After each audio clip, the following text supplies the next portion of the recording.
There we go, folks. I never know how it's gonna work, folks. Hello and welcome to Talking Crit. I am one of your three hosts, uh, Eric Tenkar. As you can tell from the door behind me, I am not in New York. I am in the Poconos. Poconos. It was Undisclosed location. it was a week where I just wait tonight. Just had to escape afterwards. Um, with me, not in his yet in his new office, but soon, One more week. shortly. Next week I'll be there. There may be a He has sneak to preview hang. tonight, by the way. He has to There will hang be. things up on the wall so you Yeah, can. there's bare walls. Doesn't look good. So, Bad Mike Battalato, and of course, the one, the only Jim Kitchen. Oh Jesus! Everything and the kitchen. Sink. Everything. That's right. Yeah, I didn't Everything in say the it. kitchen sink. I didn't say sink, but Hey, I got a couple real quick things. So I am going to Gamehole Con. Absolutely, I've got my room. Yay! Got a room. Um, We should do funny thing- talking crit at GameholeCon. we do Yes. every year, Jim. So yeah, Yes. if you're Yeah, even though I won't be there, I'll No. be in New York. Eric can tell you I've not missed a week in 3 years now, and I do it Yeah. at cons. I'm doing it at Yeah. Con, Gamehole, whatever. So yes, we will find a space to do it from Gamehole. But yeah, funny thing was I did not have a room there, and I log in one day and there's a room available. I'm like, okay, click it. I got a room. And I'm like, awesome. And so I was bragging. So I texted Jen Glazer and say, I got a room. I got a room. She's like, yeah, we already had your room. We got it in March. I'm like, oh, okay. Well, I did not know that. Nobody told me. Oops. So I have an Oopsies. extra room. I'm going to hang on to it for a while because I don't have to cancel it till 2 weeks before. I may hang on to it. And if any of my really good friends need a room or some Very celebrity or, I don't know, Joe Manganiello wants to come over to my house. If I give him a room, hang out with me and my wife and play games, well, I didn't mean that the way it sounded. No. No, so I'm going to hang on to the room. But yes, so I'm definitely going. I have two rooms. I might just be in one room during the day and then go to the other room at night. They switch it up. I may have a rolling party in one room that never ends. It just goes. Oh my God! Week. I may have Jim. I hope they're in different hotels. No, it's in the Sheraton on different floors. So I may have Jim in one room. It's going to be the Riot House. It's going to be like the old. It's going to be like the old Hyatt in L.A. on Sunset Strip. It's going to be the Riot House. It'll be just Bob Goodenough. Yeah, the booze room. We'll have the booze room. I'll have Jim Kitchen in a bow tie and nothing else, pouring drinks for everybody. It'll be invitation only. I worked with a guy one time who got so mind-bogglingly drunk at a company event that he was English, and his boss said, "Don't you think you should slow down?" And he says, "Yes, sir." And somebody said, "Oh my God, it's like I'm at sea in the Navy again. Rum, sodomy, and the lash." Without missing a beat, he said, "As long as the rum comes first." Well, it does. There you like, go. oh God. Oh, that's great. Oh, just awful. All right, stuff. here I'll tell my work related story. I actually I had about 3 years on the job. I'm a cop. I'm at roll call, and we had one guy who was going for like a Section 8 in the military. He was trying to go out as an EDP, get himself a line of duty pension, saying from stress. So he shows up at roll call in boots and a gun belt. Nothing else. Excellent. Excellent. And the sergeant it's a female sergeant. He timed it for a female sergeant. And she just took one look at it and said, "Murkowski, either pin your shield through your nipple or put your fucking clothes on." Oh, she wasn't having it. Can we just briefly talk about the single greatest military story I've heard in months? So good I have to talk about it. So this story broke a couple of weeks ago, and it's been getting traction, and I dearly, dearly love this. So a bunch of chiefs on a U.S. Navy ship decided that, when you go on a ship and it goes on a cruise, you got no internet. You don't catch up. You're blind. And this bothers people after a while, like we're all compulsively checking our phones and so on and so forth. So a bunch of the chiefs got together, and for the chiefs only, they got a Starlink satellite set up, like $2,800 worth. And they put the antenna, like they went to all this trouble. They waited until they were doing an activity where they didn't have to log everything, so that somebody could go put the dish on a part, a sort of roof surface of the ship that nobody ever goes to. They ran cables. They had routers.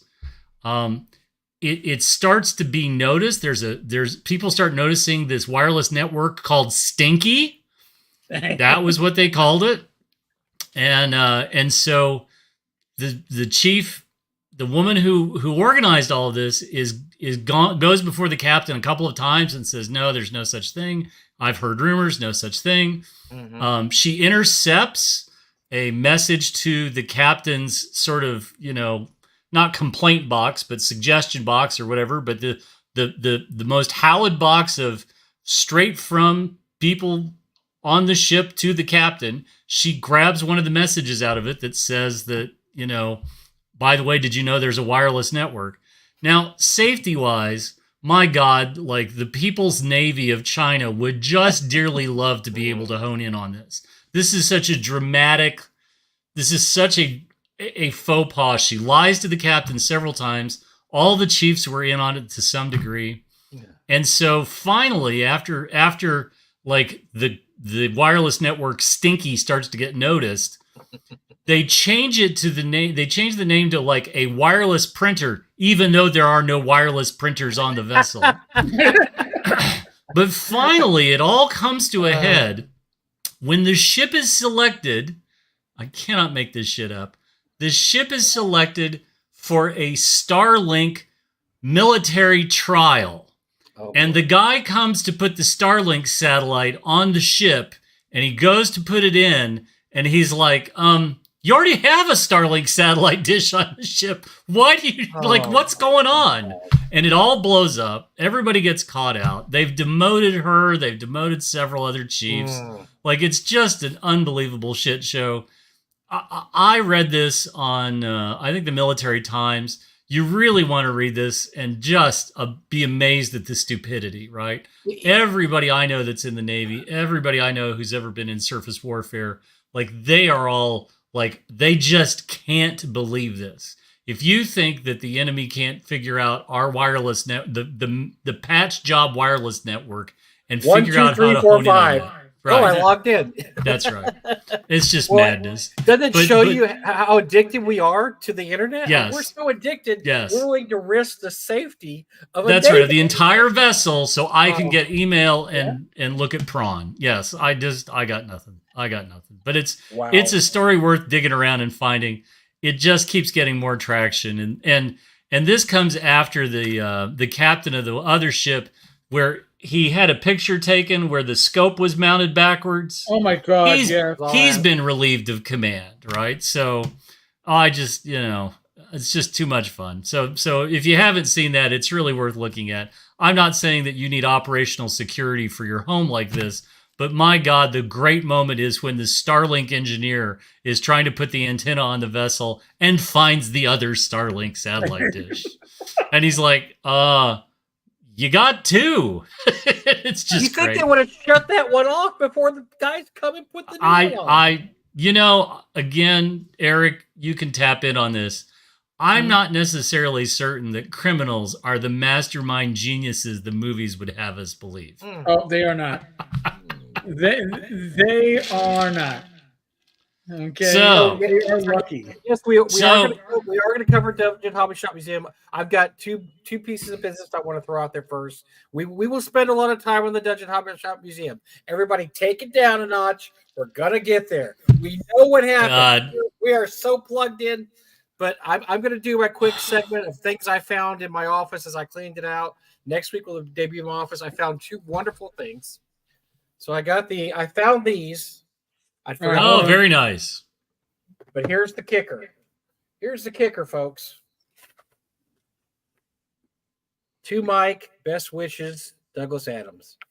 I got this guy at a convention in 1980. These are the first print American. I looked up Nice. prices, and it blew me away. I'm gonna have to decide. I mean, it's enough to where I'm going to decide whether to part with them or not. Because even though I love this series. I love the PBS series back in the day. I don't know if you guys saw that; it was awesome. I love the books, but man, I can't believe what the signed books are going. And yeah, I got that signed. So here's the kicker. I met Douglas Adams. I don't remember one. I told you my story about Clive Barker meeting him. I remember that whole thing. Sure. I have no memory of meeting Douglas Adams. I just know he was at a convention in Dallas about 1980, 81. I don't know if it was Dallas Fantasy Fair, if it was Orange. I have no clue what it was. And so I met and at some point presumably talked to Douglas Adams enough to let him know my name was Michael. Or Mike. So he signed it to Mike. I have a really weird collectible like that. I have a copy. I can go get it here at a break at some point. I have a copy of The Hitchhiker's Guide to the Galaxy that's signed by Adams, right? And I got it at Dreamhaven Books in the Twin Cities. Great science fiction bookstore. If you're anywhere near the Twin Cities, it's really worth going there and visiting. They actually just bought the inventory of a horror and science fiction store that closed 30 years ago. They actually bought the last inventory from Little Shop of Horrors. And so, Greg's driving that truck back. He'll have the inventory in another week or two. But if you're a science fiction horror kind of person, I can't say enough great things about Dreamhaven. But I bought it, and the reason I bought it, it was so weird. So Douglas Adams signs it, and it's a signed copy, and that's great. But Neil Gaiman, when he lived in Wisconsin, used to go over to Dreamhaven and do readings and so on and so forth. And he and Douglas Adams were like this, like they got along and they took the piss out of each other and so on. And so Gaiman signed it as well, just to have one up on Adams. And so for whatever reason, I have a copy of The Hitchhiker's Guide signed by Adams and Neil Gaiman. That's very unique, Jim. That's probably it is weird. Unique. It's just, but like, it's in my good cabinet. I have a cabinet of all the good stuff, and it's in that cabinet. So, hopefully, I will have a good. I don't have a good cabinet. I didn't, but now with my new office, I'll have a good shelf, perhaps. Excellent. My other thing is, I'm going through a box, and I'm just going to pull these out. I find my complete set of Endless Quest books. I have a complete set. Wow. And I even have the super hard to find Tarzan and Conan ones. So I'm debating whether or not to read these and sell them. Or just sell them. Well, they're going to be sold. My kids aren't interested. I'm not. That's right. They're worth too much money. But I don't know. Should I read them first? Because no. I don't think I ever read them. No. Don't read them. You'll just be so disappointed. It's like the new Conan figure, Super 7. You buy one stupid poster from Super 7, and those bastards email you 3 or 4 times a day. Oh boy. And I'm getting real tired of this. So Super 7, you guys are as bad as Troll Lord, right? Like I'm gonna, like, Steve Chenault's humping my mailbox one day and it's Super 7 the next minute. And so they sent out an email today of their super deluxe Conan the Barbarian figure. This is like that Power of the Force Luke Skywalker where it looked like super thyroid problem Luke. He's hunched over, like Arnold's sort of hunched over, and it's clearly his face, but it's welded to this like ridiculous body that has nothing to do with Conan the Barbarian. And this is why the only thing I'm ever buying from Super 7 is Earl Otis posters.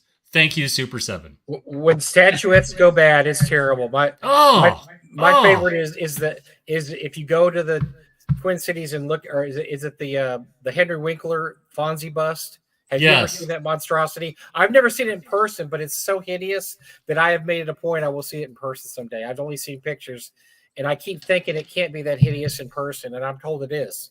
It's absolutely that hideous. Every spring in the Twin Cities, there's a hot rod show that clogs up all the roads going towards the fairgrounds. And it's all these hot rodders from all over the Midwest, Michigan, you name it. They all drive. It's a huge deal. But my favorite part of the show is the fact that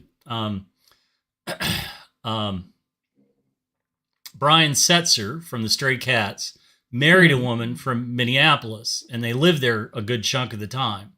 And so Brian Setzer will drive one of his old hot rods to the show and put out a lawn chair and sit out. And he's not Brian Setzer of the Stray Cats. He's Brian Setzer, hot rod car dude, and you can sit and chat with him about cars and shoot the shit, and he's just the most normal. I mean, he looks like everybody else, right? He's got his Ray-Bans, he's got full tats, he's got a like wife beater sleeveless undershirt, he's smoking, and all he wants to do is talk hot rods, kid. He doesn't want to talk about the stray cats. It's That's just awesome. No, it's just wonderful. By the way, the statues in Milwaukee. I'm sorry, I said the Twin Cities, Milwaukee. I couldn't see it. I've been to Milwaukee. I need to find it. I need to find it and take a picture. So the ugly Fonzie statues in Milwaukee, I'm going to find it next time I hit Milwaukee. Yeah, wow. So if only there was something big for us to talk about. Like, now let's start this the right way. Over the weekend, Ernie Gygax got married, and we are all happy about this. Great. Ernie finally, like crossed over the broom, whatever the phrase you want to use, but he married Donna. Donna's the woman who's taken care of him for so long. All of us are happy that Ernie is alive, where a year and a half ago, we all thought Ernie wasn't going to make it. I've seen pictures. Ernie looks great.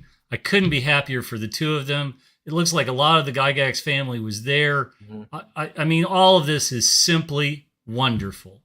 And one of the things that came about is when you have an event like this, you end up having a lot of people who come to a wedding and a reception like this.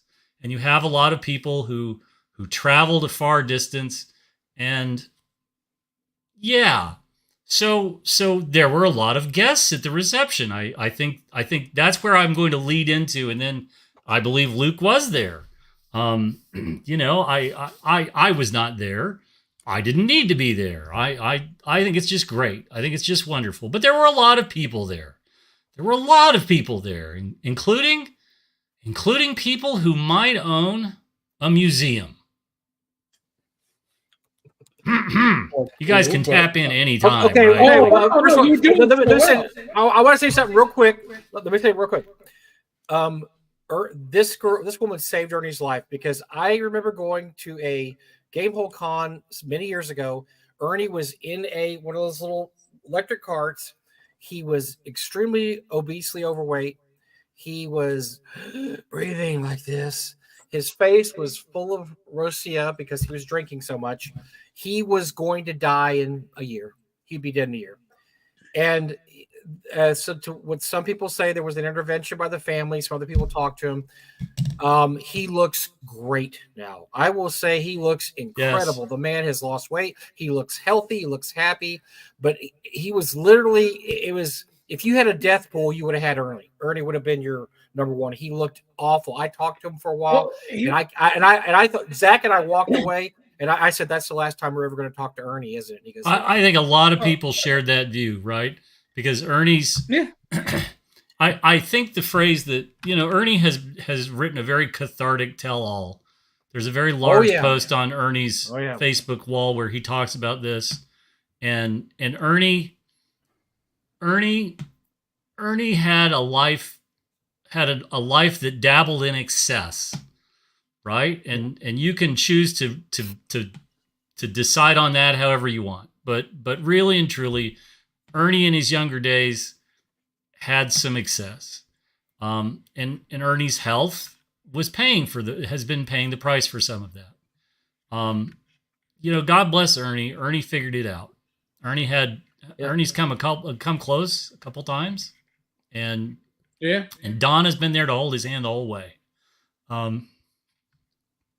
Well, I hope Ernie has a second act in his life, because I think there are some things he needs to make amends for, and I hope he does. And I'm look, I may not be the biggest fan of the guy by any means, but I don't like to see people get sick and die. I just, especially the way he was just destroying his body. And you're right, that tell-all, you need to find it. It's amazing. I mean, the guy was being handed beers when he was like 13 by his dad. And as much as we all love Gary's game and love Gary, he wasn't the best father in every case. And I think Ernie paid for it. Ernie you could tell in that tell-all, he has a lot of pent-up emotion There's a lot of pain. Loves his dad, but realizes that's where he started his drinking issue. Was being there's a lot of heart in that post. It's a hard post. It's a long post, but let's just stick to the good stuff, which is somehow, some way, he found Donna.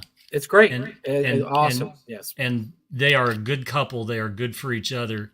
She has been things for him that I think Ernie didn't know he needed.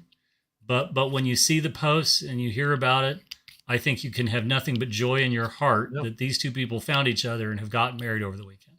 And if you haven't seen Ernie in a while, look at a picture of him. He does look great. Night and day. He looks really good. He does not look like a person that's going to keel over on an electric scooter, one day at a convention. He looks good. And so congratulations. I just want to bring that up. Congrats to them. That's awesome. I'm glad he found that. I hope he turns his life around, because I think he still has a few things he needs to deal with. But this leads into the news of the weekend, which is our favorite spot, one of our favorite spots in Lake Geneva, the Dungeon Hobby Shop Museum. I've been by. I've been by there. Let me take a drink on that one. That didn't go down easy. Hold on. I already finished off tonight. I'm already ready to rock and roll. I'm liquored up, so I'm ready to roll. I'm sorry, I've only got water.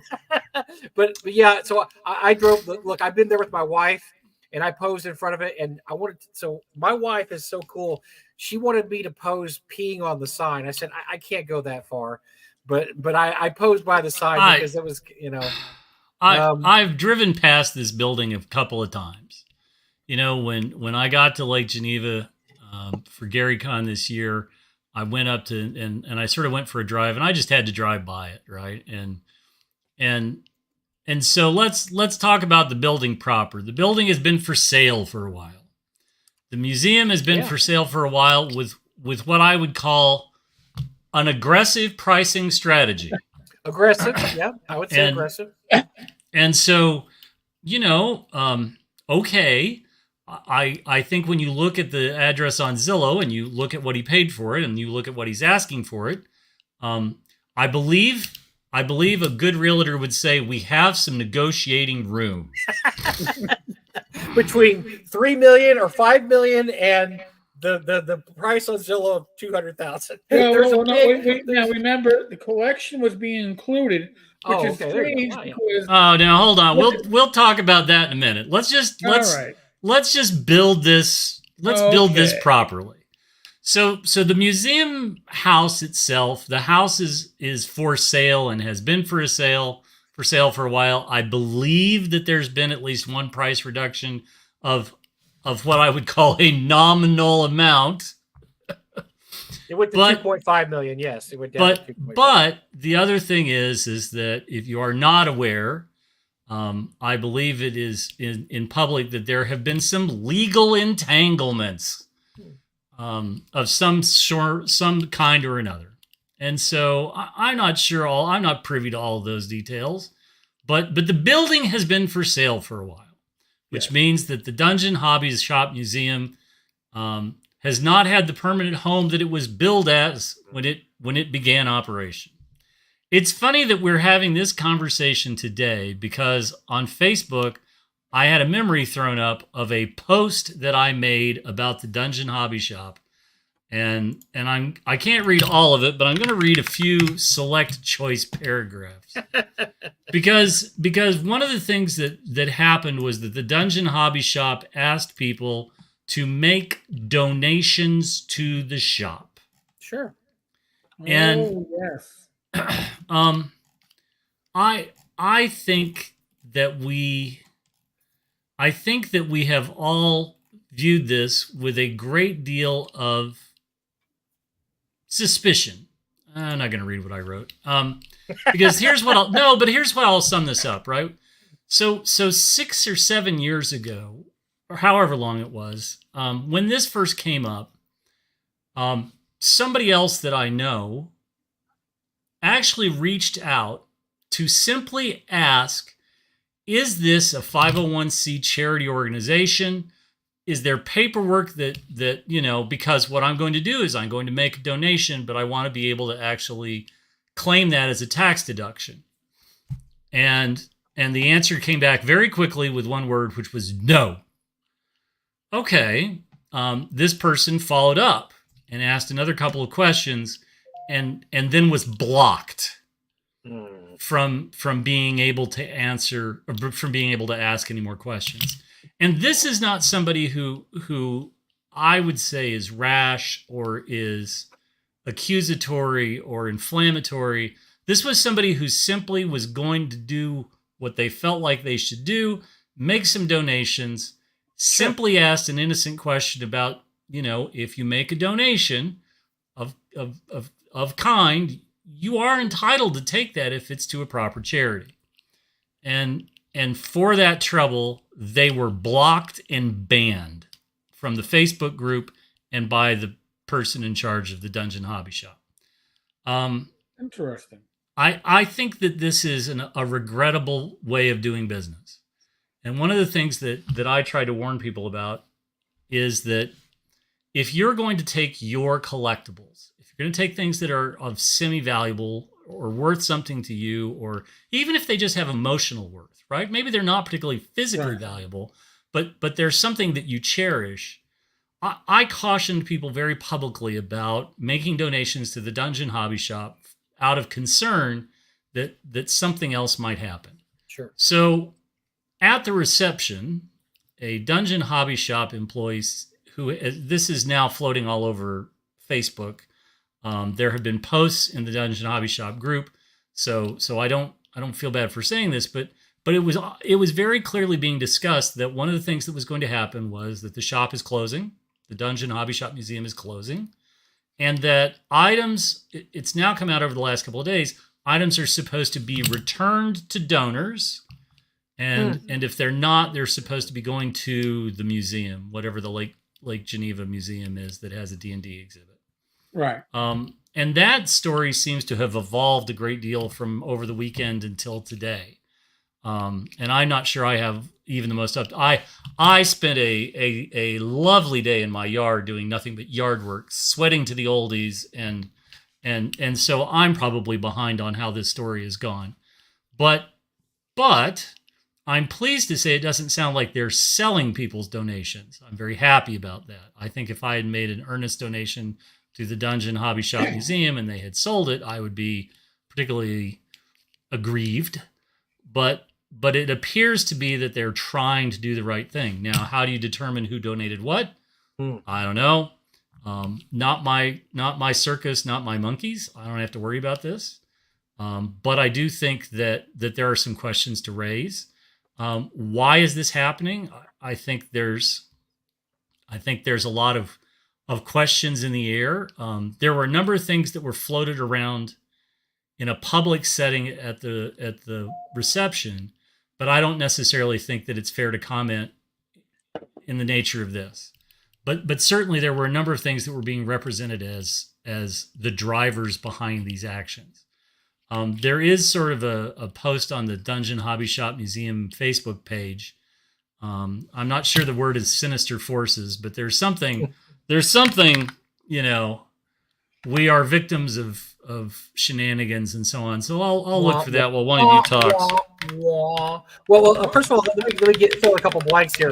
So the reason the historical nature of this building was the Dungeon Hobby Shop was run out of this building, which was the mail order shop for TSR back in the day. I ordered from in the 80s and even a little bit into the 90s before they closed down, and you would get this really cool thing that says Dungeon Hobby Shop, thing. And I remember when they were going out of business in the early 90s, I ordered some of the last stuff there because I remember calling them, actually physically calling them on the phone and saying, what do you got on the shelf? Because they had such little quantities of some items that they couldn't even advertise it. And I believe I got their last 2 copies of Divine Right that were just on the shelf, dusty, that they couldn't advertise because they're in such low quantities. But I remember making a gigantic order. I'm talking like probably $1,000. And this is in the early, when they went out of business, because there was a lot of stuff on the shelf they weren't advertising in their catalog, like shrink wrap copies of old, From the Ashes box sets, stuff like that.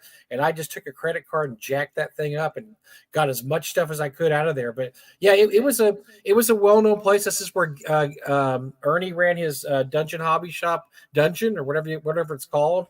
which became Memorial Tomb, and or are they? They're not two different. No, that's the same thing. That's the same thing. So yeah, there's a lot of history attached to this, and I think when this was first purchased, people were kind of excited because, unfortunately, for our hobby, we don't have a really good museum. We have very good caretakers in our hobby, Jim and Eric. Bill Meinhardt is one of them. Alex Kamer is one of them. People like Mark Greenberg. We have some great caretakers who have incredible collections that are very good about letting you, if you're doing research for a book or you need to find out stuff, they'll let you look through it. But we don't have a place where you can actually just go and see some of this incredible stuff with your own eyes. Look, Jim sees this stuff all the time at auction. I've seen it. I've been selling stuff for 30 years. Eric's seen it. We've seen brown boxes. We've seen this stuff. Most people, 95% of the people haven't seen this stuff. It's great to be able to go someplace and go, wow, that there's a brown box, or wow, there's a white box, or wow, there's Tractics. So this could have been a great thing. It really could have been a great thing, because here it is in Lake Geneva, the home, the birthplace of D&D, and to have a legit place where you could game and hang out and swap stories would have been great. So it's really a lost opportunity, because it really sucks what happened because of all that. And it could have been something really cool. And when I first heard of this, I thought it was going to be something really cool until things started happening. And then it got to where, like, oh, this isn't going to be very cool at all. Another thing is, for those that don't know, Duck Leeson has been living in the building for how many years now, Eric? Jeff Leeson. Duck, Duck, yeah, we call him Duck, but yeah, Jeff Leeson. Jeff's been there for, I think, the museum opened after COVID. And by the way, folks, my own spitballing, I think COVID was a reason why a lot of these things kicked off. Yeah. Because the museum was bought right before COVID and didn't open up until after COVID. So there were some costs involved. So I think that whatever issues happened, I think that's a large part of it.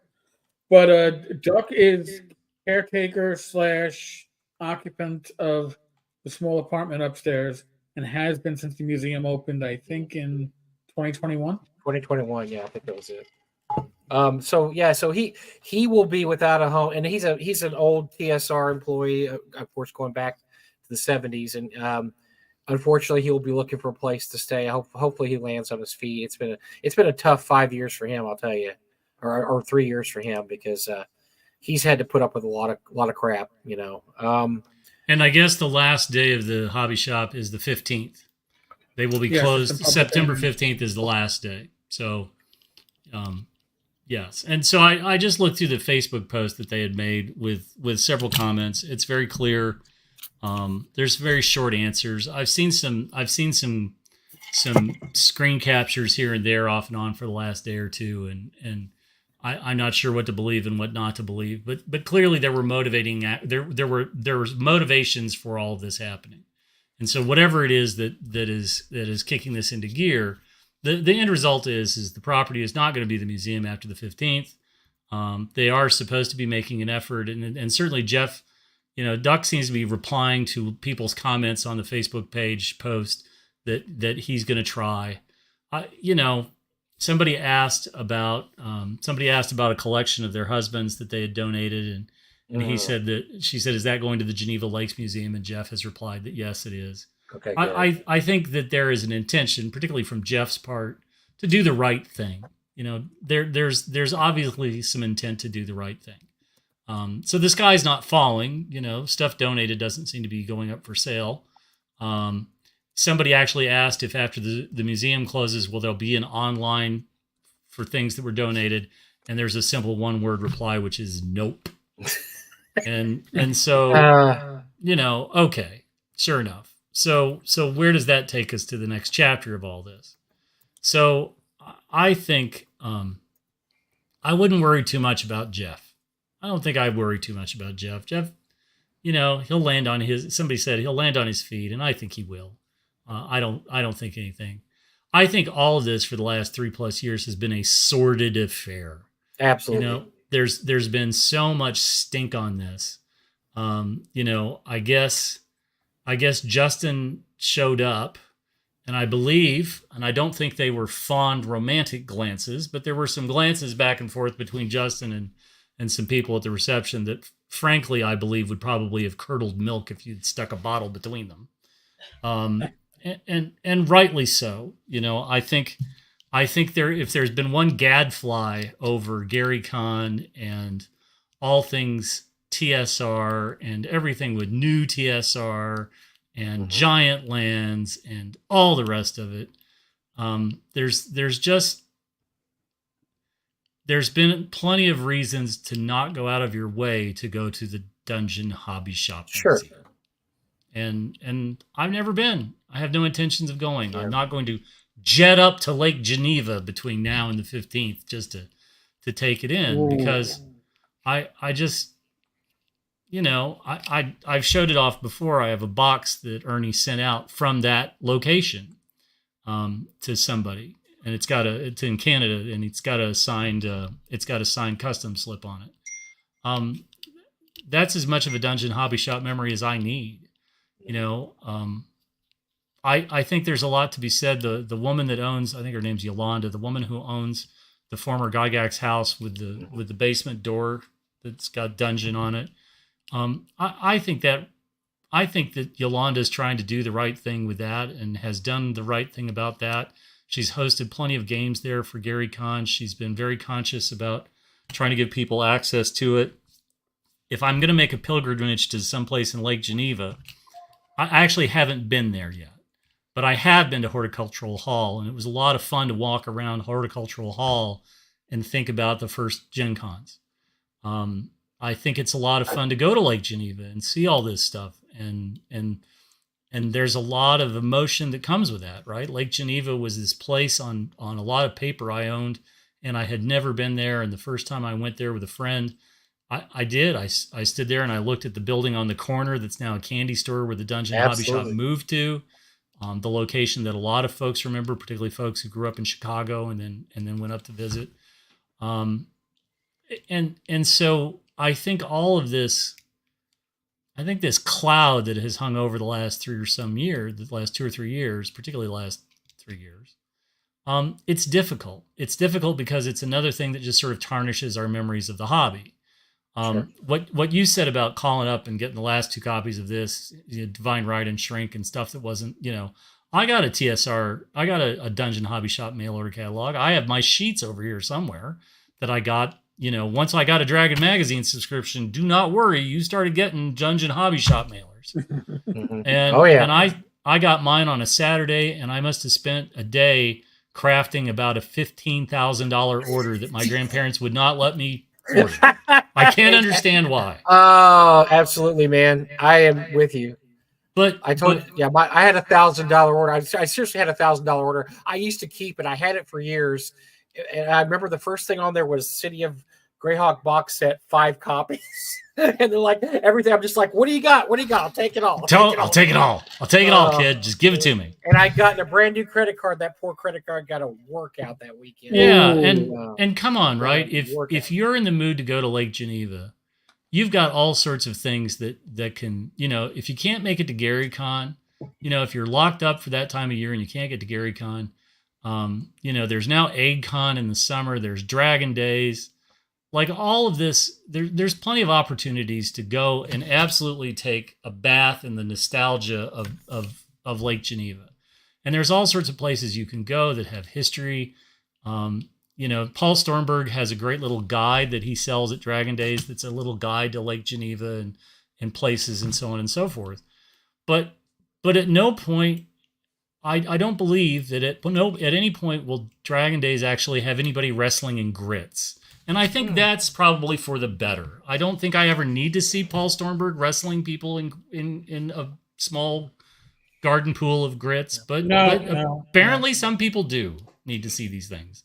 No. I do not. I'm old and I don't care. So, well, look. Let me a couple of things.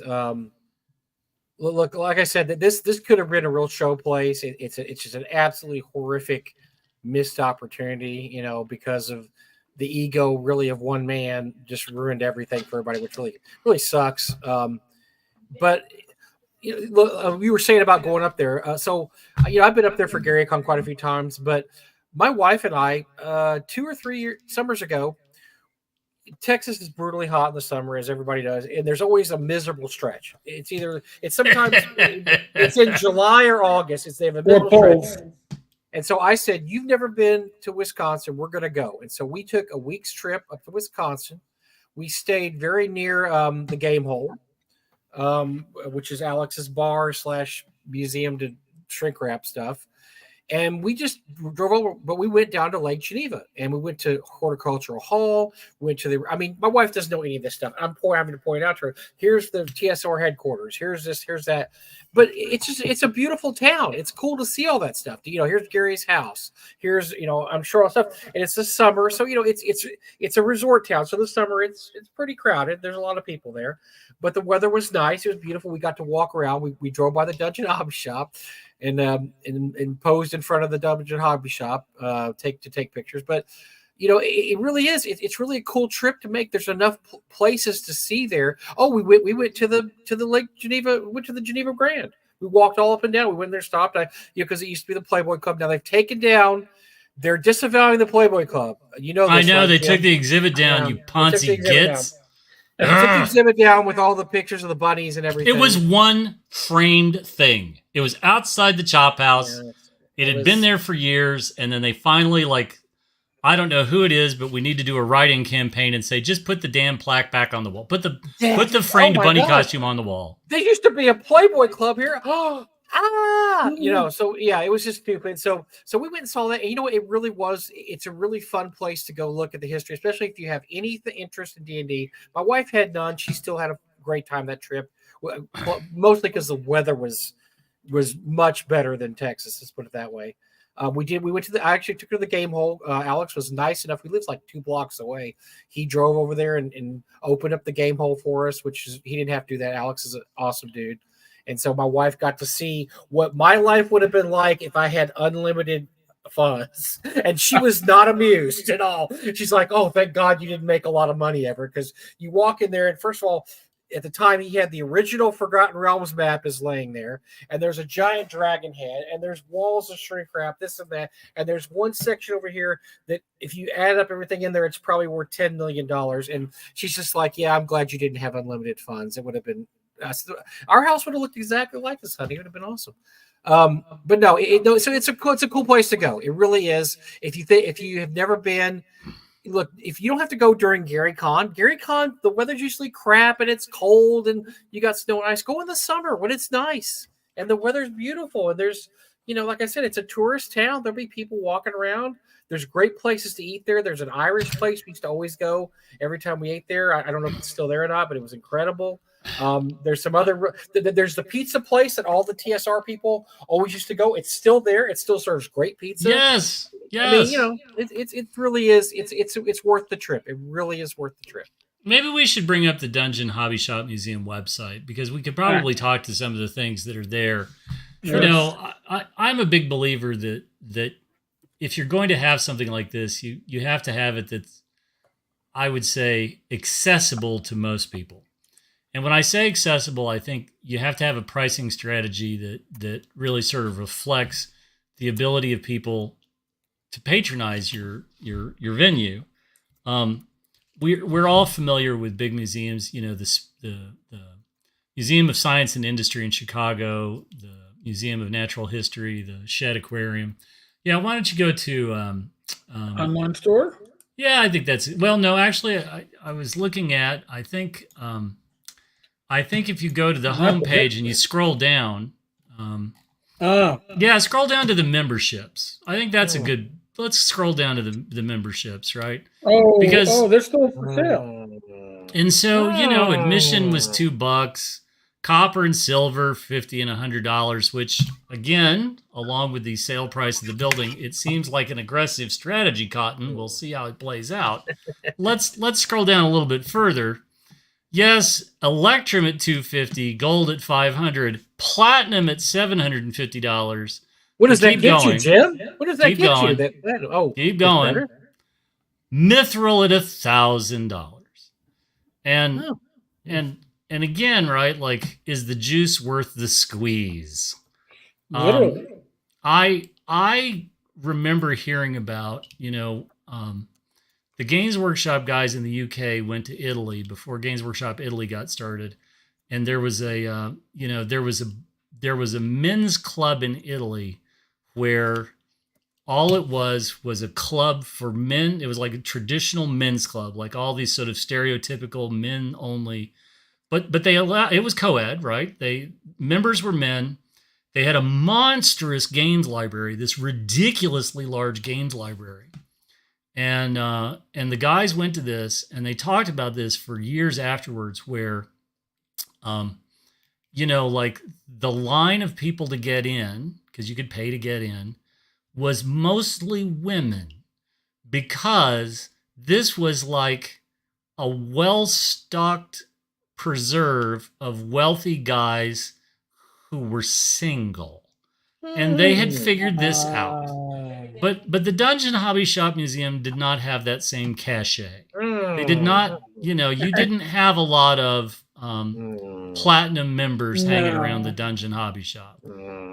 If you go up to the store, there's a lot of merchandise here. There were patches. There's patches. I'm pretty sure. I doubt they're filling orders on all of this stuff, but you should go to T-shirts. I was struck by one of the T-shirts. There's some adventures. There's this stuff, stickers. Dungeon? Yes, you could get. I love this. You could get this unending sort of series. By the way, but my favorite is the recycled dice sets. Do they still have those? I don't know, but that's not the T-shirt that I want you to look at. I want you to look at the OSR T-shirt. That's a pretty good one. Oh, okay. Yes, the Game Giants, the OSR Game Giants T-shirt. This is like why you don't cross the streams. I think it's been interesting to see it sort of cleaned up and so on, but I have a feeling that the price is going to come down on the building, and before too long, if you are a well-heeled, did I miss it? I think I missed it. Yeah, go to T-shirts again. Go back to T-shirts.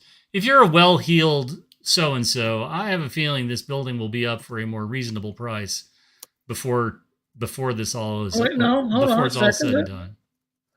Just go to T-shirts on the left. There's actually a place. Okay. You're killing me. I just thought. Oh, this is like trying to help family members over the phone with their internet problems. Gosh. Click on T-shirts. Plug it in and unplug it, then plug it in again. Yeah. Just show us the image. Just the image. I just clicked on it, and the image is not on the page. Where is it? There you go. There it is. Now click on that. This is click on the image below. Click on the small square. God, it's like trying to help my grandmother on the phone, and she's dead. He's as old as your grandmother. Oh. But I just love this. This is this weird combination of what could have been a TSR logo. I'm not sure if that's supposed to be a dragon or whatever it is in the round part. And then instead of TSR, it says OSR, which is a little odd. And then it's the Game Giants. This is like when you get that offer in your inbox to buy Pipsy or something else where the name has just been slightly misspelled, right? Yeah. I don't understand this. I just don't. Well, this was an attempt, obviously, to align themselves with the OSR, because for some reason the people in charge here thought that they would be much, much more aligned to their interests. And it turned out that everybody hated them equally. It didn't matter if you were if you're a 5e player, you started playing in 1972. Everybody detested these people. So they had a very there seemed to be a lot of universal lack of love here. That yes, I think, when they started off, Ernie was playing games here. We can take this off the screen. It just hurts to look at. Ernie was running games there, and there was sort of an initial hope for success, and then all of the baggage of the owner just kept pouring in. The Giant Lands debacle, Well, can we also say, do you remember there's so many little things we go here. There's the repackaged dice from Dollar Tree, which is hilarious. But you know what? But truthfully, I don't even blame people for that, right? We've all had our moments where we have found a bargain on the cheap and turned it around. Sure. I know several collectors, and you may be good friends with them, and they may give you a good price, but they're never going to give you cost. No. And okay, but I'm also a big, like, I had a discussion with somebody today, and we were talking about this stuff, and you have to preserve your profit margins. And so, frankly, if he was buying the dice at Dollar Tree and turning them around, Well, like I could understand doubling it, maybe tripling the price, but what was the cost of the dice versus what he was selling them for? Wasn't it something outrageous? well, the dice were like $1. Were $1, and he was selling them for whatever he sold. But it was worse. The thing that got me about it, Jim, was everything that they've ever done that's slightly off kilter, they deny. And instead of just saying, like you say, look, yeah, these are Dollar Tree dice, whatever. You know, we're look, not everybody has a Dollar Tree in their town. We're going to repackage them, whatever. But they deny everything. I was going to say one of my other favorite moments too was when Ernie started running games there, and they changed Ernie's name because suddenly he was Gary Gygax Jr. You remember when this happened? Oh yeah. Yes. He's been Ernie for 70 years, but suddenly. Oh God! I forgot how terrible that looks. $5. Well, it's 500% profit. You know, whatever. But yes, yeah. Ernie somehow became Gary Gygax Jr. for no other reason than to try to glom off his father's fame. And nobody calls Ernie Gary. Nobody, except for a couple of opportunistic idiots, you know. The Wonderfield people, and then the other people. I'm amazed that it's taken this long, but frankly, it's taken this long, and really and truly, right? Like, one of the things we often talk about people who haven't fulfilled Kickstarters, and we can talk about the Ken Whitmans of the world. We can talk about, the people who don't deliver on projects. That's something different than what really went on here. One of the things that really happened with the Dungeon Hobby Shop were unforced errors, own goals. Absolutely. When you score on yourself, when you catch the ball and you turn around and you run to your own end zone and just trip over your own foot, that's something that's almost impossible to overcome. It made me sad, right? Like, Yolanda, that owns whatever it is, Front Street, whatever the address is, I'm happy. Like, she saw the opportunity, she bought it. Jim, she gets it. She opened it up. Yeah. She's turned it into a bed and breakfast. She takes care of the property. She vets the people who are going in. You can rent the property and play a game, and she has not priced herself out of the market. She takes care of the house. Like, she's a steward. She's respectful, Jim. She's respectful. She is a steward. Yes. She is a steward of the property, and give her full credit. And at no point do I feel like, as you walk up to that house, Yolanda's going to pick you up. Thank you, 330 Center Street. I don't feel like Yolanda picks you up, turns you upside down, and shakes you for every quarter that she can get out of you. As a matter of fact, that Jim, seems to have been. There are stories of people walking up to it, and she will let you look around. That's how cool she is. There are stories of people walking up and like, "Hey, you want to come in and look around? Are you here to see the Gary Gygax house?" And like, "Yeah, sure. Okay, well, here's the basement. She gets it. She's respectful. That's what our hobby needs more of." And look, from what I understand is when she bought the house, she was unaware of most of this history. Absolutely unaware. Yes. And she's like, what are these people that keep driving up and stopping and taking pictures of my house? And then Paul Storberg and some other people basically explained it to her. And she was like all in. She's like, I was gonna sand that door. I was gonna put that in the dumpster. No, don't put it in the dumpster. No. And so, like, I can remember one of the things that I remember. I've been going through a lot of my early dragons, right? I'm trying to make sure I've got everything in order and so on. And one of the things that I got very early was a copy of Best of the Dragon. And so I got a copy of Best of the Dragon Volume 1. And I must have read that thing every Sunday for about 3 months. Sunday was my day to like deep dive into D&D. And I can remember them talking about playing on the sand table, and it turns out that it was at Front Street. There was a sand table in the basement, and like that resonates with me. That resonates with a lot of us who we were visitors to Lake Geneva via magazine, via whatnot. And so I'm going to turn this. We could spend too much time talking about this, right? We wasted most of an hour talking about one man's foibles and the folly that it was, and how it's sort of going. So I'm gonna change this up real quick. I had a really great conversation with Dave Conant of Tom Wom Games today. Okay. And he and I had a little conversation about things. If you don't know, he and Tom kicked things off 3 years ago. They are originally it was about trying to get Tom's games into print in some way, shape, or form. Every time they've ever approached Steve Jackson about, hey, could we have the rights back for Awful Green Things, Snitch Smashing, and Snit's Revenge?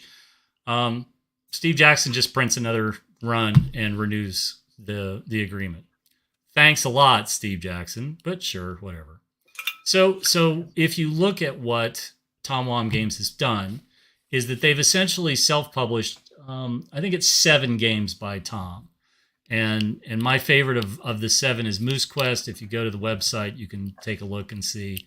But Tom Wom Games has just sort of percolated at a level, and they have managed to get to where they are. They've got 7 games in print, but it's not selling the way that it should. And so Dave is very excited. He's going to take this in a different direction, and they're talking about sometime between now and the end of the year, maybe early next year, whenever, they're going to do a Kickstarter. And they're going to take one of the games, they're going to take Moose Quest, and they're going to take it to something bigger and better. And so let's talk about why this is a great contrast to the Dungeon Hobby Shop Museum, which is Tom Wom is one of the most beloved TSR employees.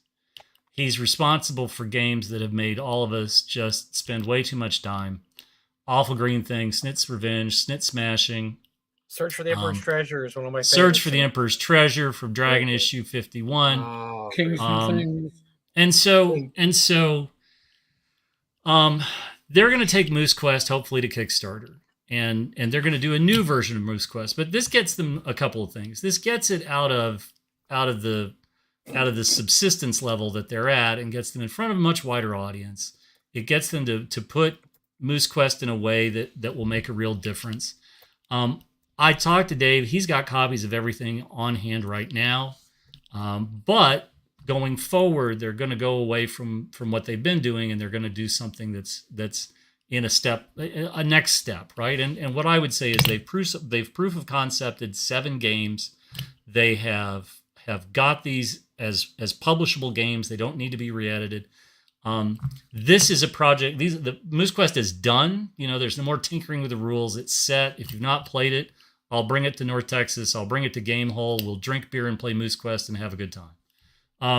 But really and truly, this is what needs to happen, and this is the right way. Like, this is the right way to honor Tom Wom and to honor his legacy.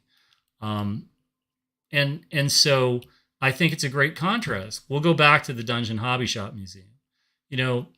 This has been one unforced error after another, after another, after another. And all of this could have been prevented. If your idea of growing your customer base organically is to block them when they ask reasonable questions, that's not a pro strategy, Cotton. It didn't play out well. This is a community that is large, but is also small. And it only takes a couple of incidents for everybody to go, whoa, that's a lot of smoke. Is there a fire there? Because that's a lot of smoke. and that's not cool. It's just not cool. So my endorsement of the week, which is a little early, is go to Tom Wom Games and pick up some things, right? Pick up a copy of Moose Quest. Pick up a copy of Fliffian, I can't even pronounce it, Fliffian Finance, Fliffian Factories, whatever. Tom Wom Games could use the support, but they're coming to a bigger venue. and you should look forward to that. And this is a step in the right direction for them. This is a step in the direction for recognizing. We talk about this all the time. Our heroes are growing older. Tom's 80. Tom's Wow. 80. Tom likes to play games. He likes to tinker with the games that he's designed.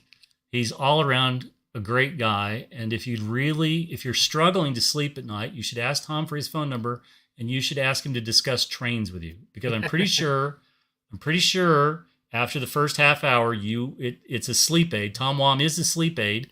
It just may be a little more detail about trains than even you were expecting. But I love him to death. I do. I love him to death. I've got a ton of his artwork around here. He's just a great guy. And Dave has done right by Tom.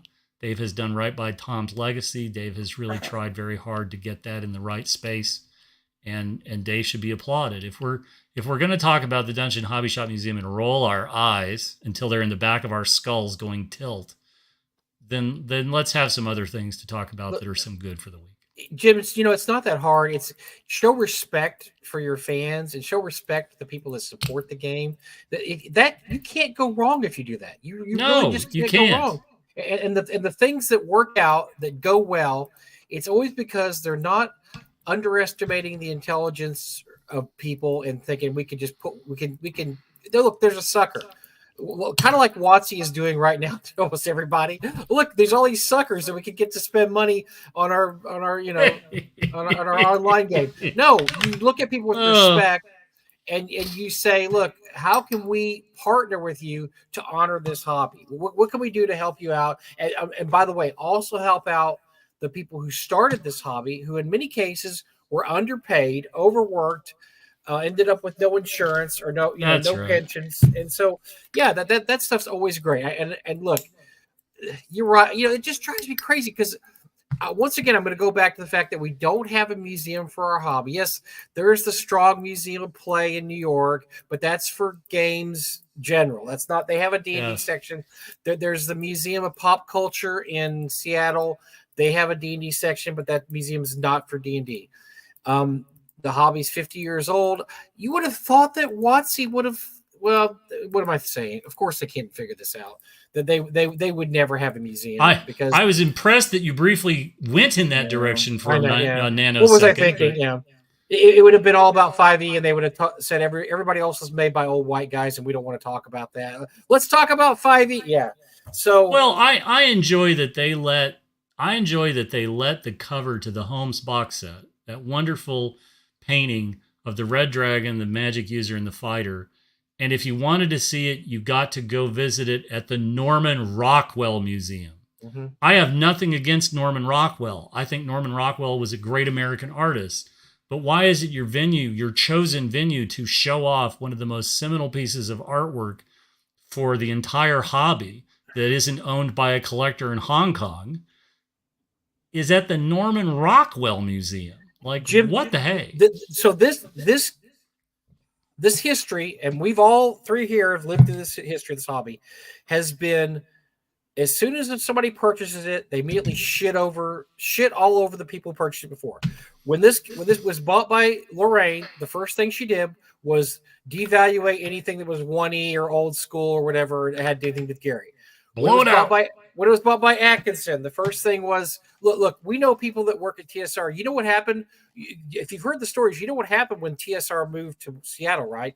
When they went through the warehouses and threw everything in dumpsters, including all of Jeff D's artwork, which he did several Kickstarters recreating his artwork, because literally every single thing that Jeff D done was thrown into a dumpster when they moved. And they just moved. It's, we don't have room for all this. Throw it all away. Throw it in the dumpster.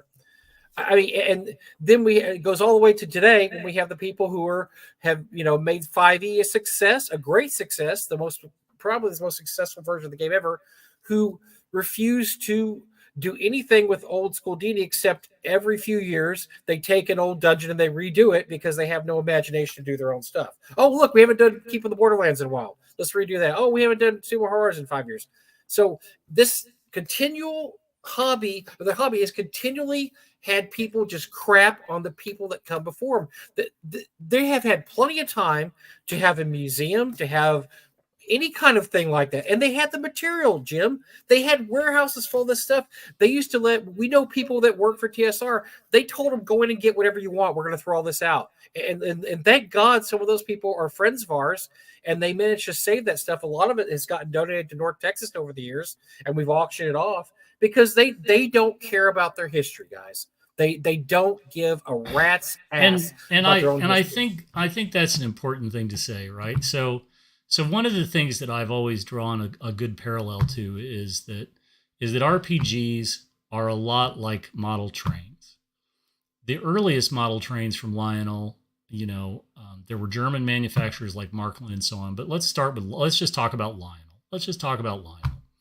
Lionel trains started in the early, I think it was 03, 04. It was a circular train that was on a tabletop. It ran off of a dry cell battery. And then it began to pick up speed, and it became template, O gauge, which became the what most people think of for Lionel. That really exploded in the post-war boom. After World War II, it just exploded, and the hobby matured. But then, of course, what happens, right? Well, Lionel existed as a company. It was owned by a family. It was taken over by, of all people, the attorney Roy Cohn of the Red Scare. He led a takeover of the company and kicked out the son and the grandson of Lionel, and it went through exactly what you're talking about. I can remember when Lionel Trains had a massive auction to get rid of all their tooling and to get rid of all these tools and machines and repair parts and everything else. I knew people who hauled away truckloads of stuff at that sale, because by that time in 2000, 2001, nobody at Lionel really cared about all this. And those archives are gone, and all of that stuff is gone, and the prototypes are gone, and nobody will ever get any of that back. And so we're at that strange time now where people are starting to go, oh. And that's not, again, it's a lack of foresight. I think after Lorraine's ownership of the company, Peter had some choices to make. And they were a hot company. They wanted to merge what seemed like obvious intellectual property. They were very young. They didn't have what I would call the wherewithal of long distance vision. It's if you're an investor, you're supposed to always think about the long haul, not the short gain. And the short gain was they got to own Dungeons and Dragons, bitches. They got to own Gen Con, bitches. And they won, bitches. And part of that, unfortunately, turned into throwing a lot of stuff in dumpsters that shouldn't have gone there. Yep, absolutely. And it's only a miracle that the Sutherland cover to the Holmes box set survived. And when you read the story of how they found it, and they open the box, and they're like, oh shit, it could have been just another box that went into just another dumpster and was destroyed. But it wasn't. At one point, WotC paid Anson Maddox a ridiculous amount of money at the time for the Herloon Minotaur original painting. And it was on display at WotC as you came in. I don't know if it's still there. I've never been to the WotC offices. I doubt that I'll ever be invited to the WotC offices. But my point is that somebody somewhere thought, we don't actually own any of the originals for the alphas, and we ought to get a hold of something. Hey, who do we know that still has one? And somebody said, I'll bet Anson has the Herloon Minotaur. I had a chance to buy all of the alpha original paintings by Sandra Evingham, and I didn't, because I didn't have enough money to do it, for $100 each. And that was Gen Con 93. I literally held them all in my hands. But it's hard to have that foresight at the moment. This is a corporate mindset, though, because look, yes, it happens in other companies too. Because what a corporate mindset is, when you are in a corporation, you get promoted to a certain point where you take on the company. Look, I'll give you an example. eBay in 2008 was taken over by, and a guy was named Donahue was put in charge. Yep. He immediately had his own vision for eBay. Up to that point, I had been making bank on eBay. I had been doing great. $3,000 a Yes. month, $3,000 a month, like clockwork, selling stuff. He decided that he thought eBay was too much of a flea market. He wanted corporate partners. He wanted to kick all the flea bag eBayer little low class people off there. So he started draconian measures. He did what he wanted to do. He kicked them all off eBay. Unfortunately, the corporate people never came, and eBay went through 3 years of shit before it finally he left. And it Yes. became profitable again because the first guy that came in said, "We're going to go back to making sure that the sellers have a good experience here." But That's right. We've lost our damn minds. What happens in corporate problem is the problem with corporate ownership is the next guy in always wants to devalue everything that was before him because he is going to be the savior of the company. I say he, it can be a she, but that person comes in and says, "I'm going to be the savior." If I give them credit for anything they've done the past 20 years, then they're going to use that against me. I have to say that everything they've done is terrible, and I'm going to save the company. And that's why you have these corporations. You know who Marvel Comics did this. Marvel Comics is that they at one point. They had a policy where I think Jim Shooter started, bless his heart, where he was going to send back original art to people like Kirby and Ditko. Jim, half the art was missing. People just walked off with it during the That's years. right. They gave it out literally as just gifts. walked out with it. Or, oh, yeah, you want a piece of Ditko art? Here's Spider-Man 33. Here's a piece. They didn't care about the hobby. They didn't care about guys like Ditko and Kirby and Colin and all the early guys because whatever's hot now, we're responsible for that. We're the geniuses. Those guys, Ditko and Kirby, what do they did? Their stuff sucks. We're doing the cool hot stuff. Every corporation, to an extent, will do this. They will devalue what came before, and it's miserable. It's miserable when they do this because when they do this, like you said with the Lionel trains, they lose their history. We lose the history. We've lost so many pieces of history of TSR over the years. Luckily, we do have people that have treated this hobby well the past 20, 30 years. We know a lot of these people. The ACM has a lot of these people there who have collected this stuff, and TSR hasn't, and WotC hasn't, and they don't have this stuff. There's stuff in private hands that would blow your mind, but that's because people that realize that somebody needs to keep this stuff and needs to save it, and this needs to be something that is actually honored and not something just thrown in the trash because. Look, Hollywood's done it. Remember when they threw away all the episodes of The Honeymooners and a guy finds him in a dumpster one day? It says he brings home 80 reels because up to that point, I believe there was only 20 episodes of The Honeymooners that we ever knew existed, even though they knew there was more, but we don't know where they're at. Well, somebody found them in a Hollywood archives. They needed room for something else, probably the latest episode of, Heart to Heart. And they threw them all away. There was a big fire. One of the most interesting things, if you have any interest in film history, there was a giant fire that wiped out most of the studio's archives, and we've all paid a terrible price. There's a giant swath of early movie pictures that we don't have, motion pictures that we don't have copies of. We have stills. There are fragments, but we lost an entire 10 to 20 years worth of movies in a fire. And I was talking about this the other day with someone. One of the most interesting things about this is the only way we're actually ever recovering any of this is if somebody finds it in private collections. Absolutely. Or astonishingly in old movie houses in South America, Central America. Brazil is a big hotbed because they were sent prints. They were sent prints, and then sometimes they never returned these prints, and they still have the print. Yes. And so another story that's very similar is that all the early Doctor Who episodes. Yes, there we go. So all the early Doctor Who episodes. There was a great deal of excitement when I think it's a John Pertwee episode was found in South Africa on some tape, because what the BBC would do is they would send it out with zero expectations that it would ever come back. What the BBC did was just magnetic bulk erase and reuse the tapes. But somebody, I think, found an episode of Pertwee's that had been lost that was in South Africa and somebody was like, hey, wait a minute. That's a Doctor Who episode that doesn't exist anywhere else. And so we're not at that point, right? In another 50 years, I don't have any idea of what it is that will be spoken of like that. Like we have no idea what the RPG collectibles are that 50 years from now are going to be even rarer. We're ragging on WotC a lot about this newest edition, but it may very well be that most of that edition gets pulped, and 50 years from now it might be collectible. Yeah. It's very hard to predict the future. You know, if you could do that, we would all be rich.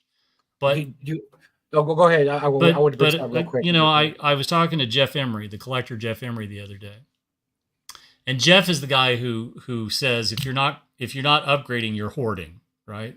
And he has another bon mot that I really love, which is that I got to say this the right way. If you're not collecting, you're hoarding, but at the same time, I just lost my train of thought. I don't think it ever left the station. It's what was it he said the other day that was so good about this? Oh shit, I can't remember. Go ahead and let me while I'm thinking about it. It was right on the tip of my tongue too. Let me tell you the Jeopardy story real quick. So that this is a I know what it is. Let me finish this real quick. I know what it is, which is you aren't lucky. Nobody is lucky. Nobody is lucky. Nobody is unlucky. That you make your own luck. And so I think when we're down in the dumps, when we've had a bad day, we say things like we're unlucky.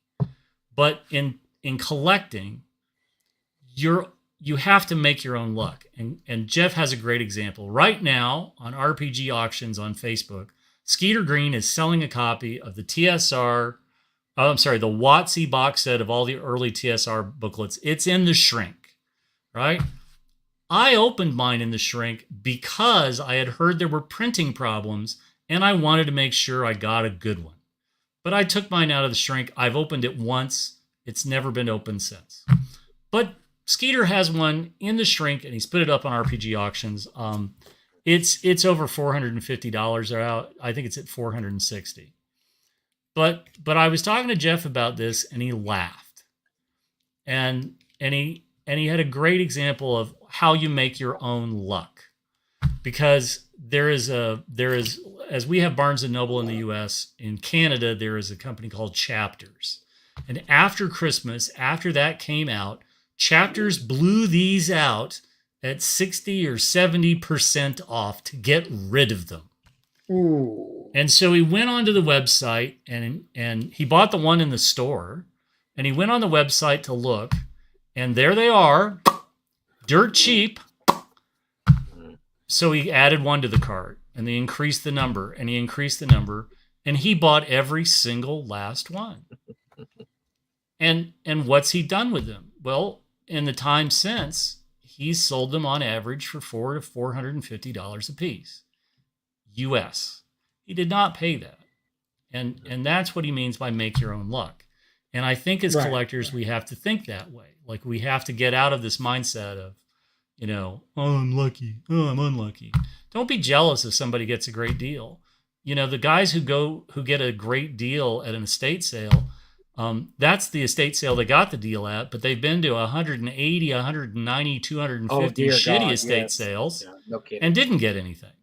So don't begrudge them the score that, you know, they got up at 5 o'clock in the morning and went somewhere and stood in line and bought the TSR stuff because they knew what it was. They're the ones that paid the sweat equity and did it. They made their own luck. And I think a lot of times we don't talk about that. And you have to make your own luck. And you have to be smart about this stuff. So I'm sorry. Go ahead, Mike. I didn't mean to. I just want to tell you real quick in this vein, a funny story is the Jeopardy story. So there was a contest winner back in, I believe, in the 80s named Barbara Lowe, who won 5 days in a row, which back then was as many times you could win. And Alex Trebek did not like her. And for various reasons, no one knew why, because those episodes were banned and destroyed. Nobody ever saw them for decades and decades. They were just the rumor. They were a rumor for years that she, and people said, oh, because she was real disrespectful and she did this, is that. Nobody knew because these episodes were gone. The organization that did Jeopardy did not have these episodes. Decades later, a collector with over 100 VHS tapes containing about 900 episodes of Jeopardy, starts uploading them to a site called, Jeopardy.com. The 5 episodes are there, along with a lot of other episodes that Paramount or whoever owns it did not have. This guy literally had every single Jeopardy episode for, I believe it was 84 through 91. Love it. Every Love single it. one. And so that people were actually able to watch the episodes. This girl, Barbara Lowe, and number one, what they realized is she wasn't that mean. Alex Trebek's just a dick because she was just very excited.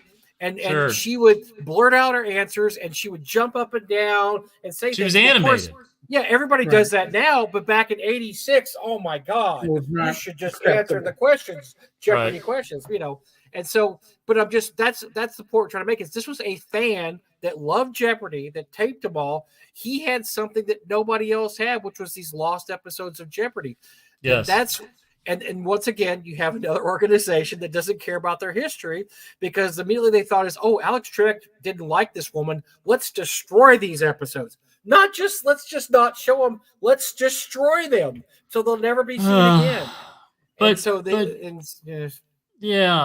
think we all have to be mindful of that, right? One of the most interesting things about RPG collectibles is we have all these fond memories. Collectibles go through a very predictable cycle.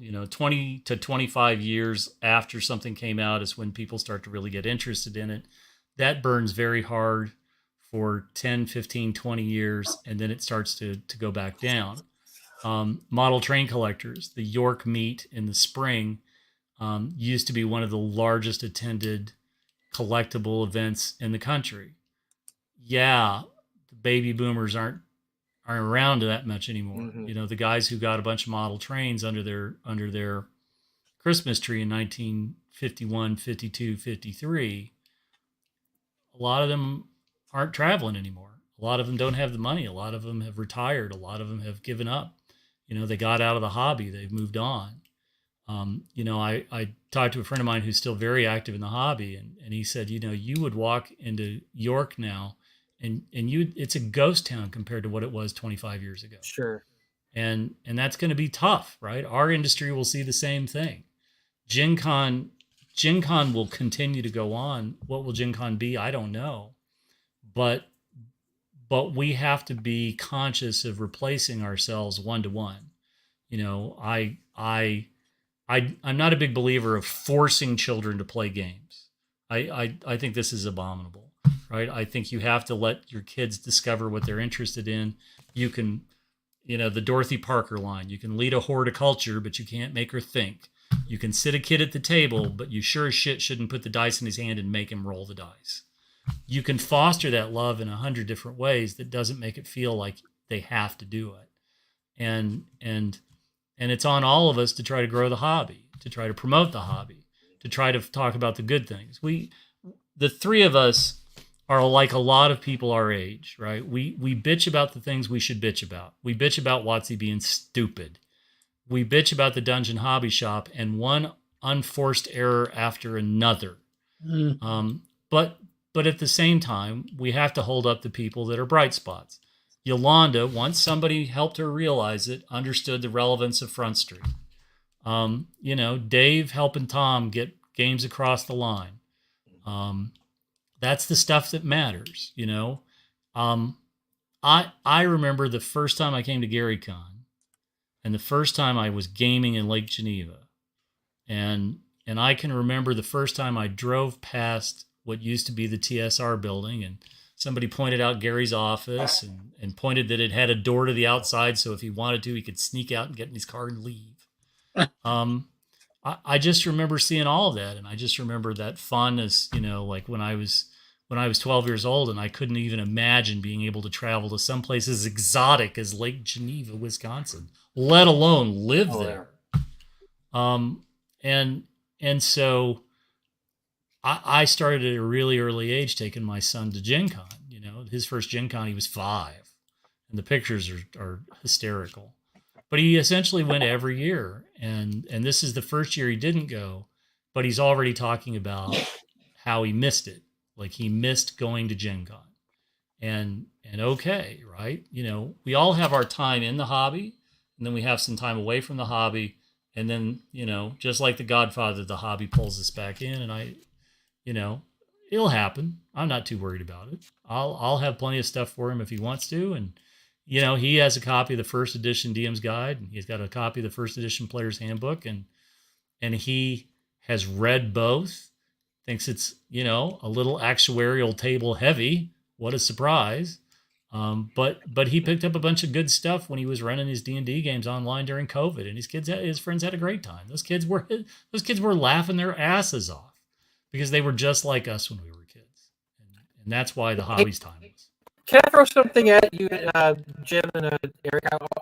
This is just something I've been keeping track of all week. So, for those that don't know, Gary Con rooms went up for sale the other day and were sold out within 5 minutes. And I'm not talking about the tragedy, I'm talking about the entire city. Every single room there was gone in like 5 minutes. So the convention is obviously very healthy, but as we've talked about before, it's so just landlocked, so to speak, and that it can only get so big and not any bigger. And so what Luke has done, which is not unforeseen or untold, is he's raised prices, because you raise prices until people just tell you no more. I can't pay anymore. I don't know if there's a top end of this, because the platinum and the diamond and the $500, $1,000, I mean, the real expensive badges, they're still selling out like that. What's your guys' opinion on what's going to happen with Gary Conner? Because for years, and I've talked to Luke a lot, and Luke is cagey, obviously. He's not going to let you know all his plans, but he's always said, like, well, if there's ever a certain point, we don't want to leave Lake Geneva. We don't want to leave Lake Geneva, but he doesn't like people that aren't able to go. And I've always got this strong feeling that, if Milwaukee was on the table, maybe, but we're not looking at that right now. Is it getting about time to put up or shut up with that? Because no, come on, TSR. Let's draw the comparison that everybody wants to draw, which is TSR's decision to go to Milwaukee. Okay, TSR grew their show, grew Gen Con from Ag, Playboy Resort 1 year, okay. Then Parkside, and then Milwaukee. And what is that going to take? Well, that's going to take that's going to take a seismic, it's going to take a seismic change. It's going to have to be, we just recognize that we have something and we could sell X number more tickets and recognize that. Founders and Legends could very well be the Lake Geneva event. Sure. And then Gary Con could outgrow and move to Milwaukee. But then you have to look at the scope, like everything becomes infinitely more difficult. It becomes volunteers and making sure that you have adequate staffing. How much? I remember when Gaines Workshop went from renting the Tall Cedars Men's Lodge for Games Day 2 years in a row, and when we finally decided to pull the trigger and go to the Baltimore Convention Center. And holy shit, are we going to be able to cover our expenses? Ha ha ha ha ha. Games Day sold out. Yeah. The store sold everything as fast as they could put it on the shelves. But when we went to the Baltimore Convention Center, everything got more complicated. We suddenly needed a lot more volunteers for a lot more game tables, and thus the Outrider program, which had been mostly like, hey, go do demo games in your stores, now it was like all hands on deck. You get to pick metal from the metal bins the way employees do as a reward for you working like a dog at Games Day. And they were over the moon. So you have to figure that. The Milwaukee Convention Center and Milwaukee's hotel rooms, think about this. Right now, Luke doesn't have to sweat the Grand Geneva saying, you're having an event, how many hotel rooms are you going to sell? The Grand Geneva sells out. and whatever Timber Ridge or whatever that's down the road is selling, is also selling through. And so Luke right now does not have the problem of I can't fill the hotels. Sure. But if he moves to Milwaukee, suddenly things get a lot more complicated. Yeah. What hotels are a part of that? Is the Hyatt? We always Games Workshop always used to stay at the Hyatt in Milwaukee. There were other, White Wolf always used to stay at the other one. I can't think of the name of it. There were a lot of those hotels. What part of that equation suddenly becomes that way? Is Milwaukee smart enough to understand they might have a spring Gen Con again? And what that might be and what that impact might be. And it may be that there's a year or two of transition, right? That it goes from Lake Geneva to Milwaukee, which again, I think they could do. They could very easily do that. And frankly, it might be the best thing to happen for Gary Con. Keep Founders and Legends at Grand Geneva. Founders and Legends seems to be growing and growing and growing the way the way that Gary Con did.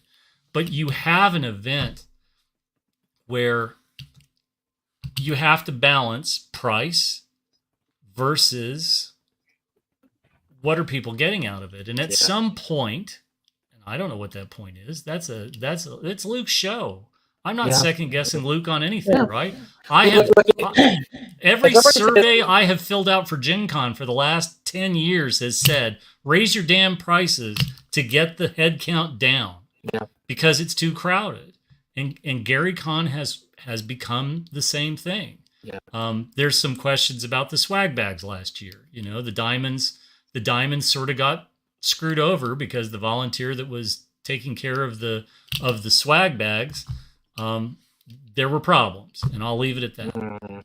But that's 1 year out of several, and most of the diamonds and platinums for the most part seem happy, but the prices keep going up because whether you like it or not, there is somebody with a handful of cash that says, I want that badge. Yeah. I want my shot at that badge. As long as they're willing to pay the handful of cash. That's right. Yeah. And Jim, as Jim has already pointed out, as long as people are willing to pay, the venue isn't overcrowded. That's right. When you get to the point where the price hits a certain amount and now you're not selling out, now you're like, well, maybe we need more rooms. I have two. Go ahead. I have two fears about Gary Con moving to. So I'll be the first to say it. I think Gary Con moving to Milwaukee would be great. I think it would be fantastic, right? Because the whole point of Gary Con is to honor his father's memory. Sure. And that doesn't necessarily mean that it has to be stuck in Lake Geneva. They've got contracts they've signed. I don't know how long the show is on contract to be there. I know that Marcus has treated them very, very well. They've gotten along very, very well. Everybody on both sides of the equation seems to be very, very happy, and that's great. But, I'll put on my Scrooge McDuck hat for a second. You could move it till Milwaukee, and holy shit, you could sell a lot more badges. Holy shit, you could get a lot more people. You don't have to rent a car to get there. You're in Milwaukee. You're in Milwaukee, and so I'm a fan. I'm a big fan of that idea because I like that idea. I like that it takes the stress of the hotel rooms out. I like that you could have designated hotels, you could have all the spillover and so on and so forth.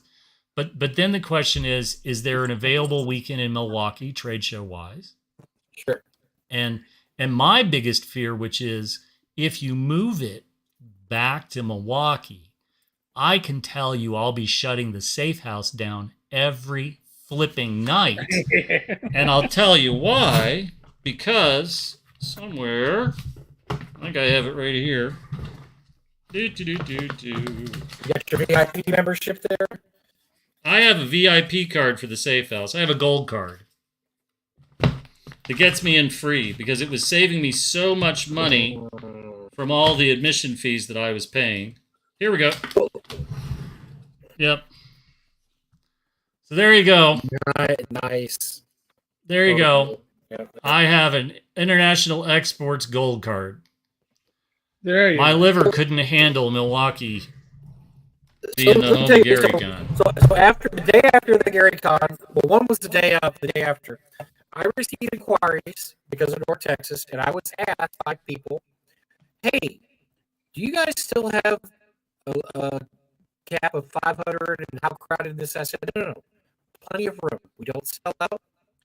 We sell out tickets, but we sell walk-ups the day of. We don't sell out hotel rooms. We're right by DFW Airport. We can sell every room in the hotel, which we almost did last year, and there's plenty of room. There's 8 hotels within walking distance. We had people say, you know what? I think I'm going to give North Texas a try this year because I am so tired. One guy said, I'm tired of not getting into Gary Con. This is the second year where I can't get room. And I said, well, we got plenty here, and you got old school gaming experience. You have same special guests as Gary Con, not as crowded. I mean, we have different bad weather. But, you know, but I think what you have to do is you have to recognize your priorities, and everybody has to do the internal chronometer on this, right? I go to Gary Con to play and have a good time. I also go to Gary Con to work. I go to Gen Con to work. Like, I got in 2 games this year, but I doubt going forward I'll even be able to get 1 in as much as I would like to. But I work Gen Con. So Gary Con used to be the only convention I went to play, and then it became a convention that I went to play, but I spent Saturday working, which is fine. And then now North Texas is the convention I go to play, and Gamehole. I mean, I'm so disconnected on stuff for Gamehole that I very rarely play, but I just love being around, and I could probably get into a pickup game or whatever. But I like the atmosphere of my friends, right? This is my sort of quarterly chance to see all my friends. I'm not interested in getting falling down drunk at a convention. I'm not interested in playing with assholes at a convention, right? I don't suffer assholes well. I enjoy playing games with people I like. I enjoy playing games with a group of strangers who sort of, it's a con game. Have a good time with it. But like the Edwins of the world that want to charge the Frost Giants and pay the price for it, I have no time for these fools. I just don't. Right? Good on you, Edwin. Have at it. But we go to conventions we go to conventions for different reasons. We go to conventions to see new things. Gary Con used to be a very, very, very DCC centric. Goodman Games' first ever What's New with Goodman Games was always, Goodman Games, What's New with Goodman Games started at Gary Con and was Gary Con exclusive for a number of years. David Beatty's Old West game, which is now no longer called Down Darker Trails, was originally an idea that he brought to Gary Con, play tested at Gary Con for a number of years, and it evolved and created there.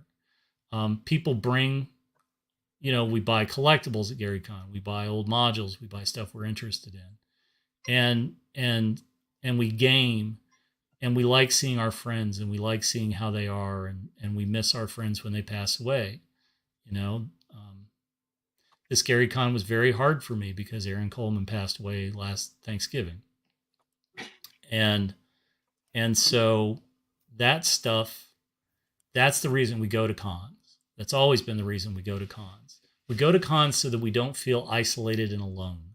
We go to cons because whatever our lives are at home, whatever it is that we have on our day-to-day plate, sometimes we just have to have that break and see good friends and have some laughs and have those stories, those a group of people doing something when somebody does something so stupid as charging the Frost Giants.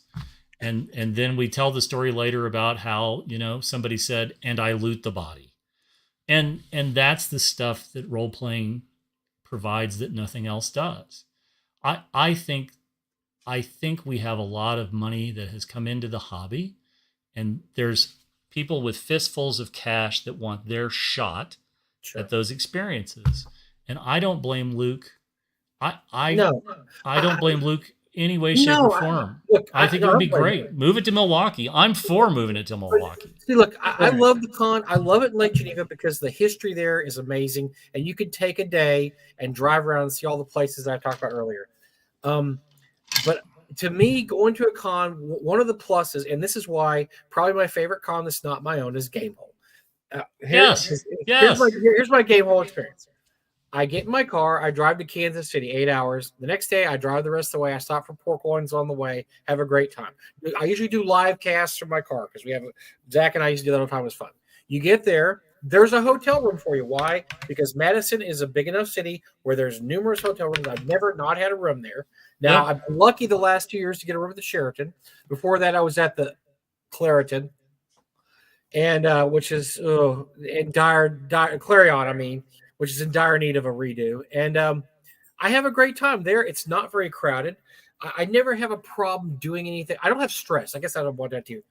It boils down to not having stress. And non-stress is very important to me at a convention. The more stressed I am, the less fun I have. I found the last year at Gary Con, it was the first Gary Con I've been to since COVID. I was very stressed at several points because of how crowded it was, where we had to stay, the amount of walking I had to do, which turned out to not be a problem, but I'm paranoid about stuff like that. I had my little wagon. I dragged my little wagon around. It was perfect.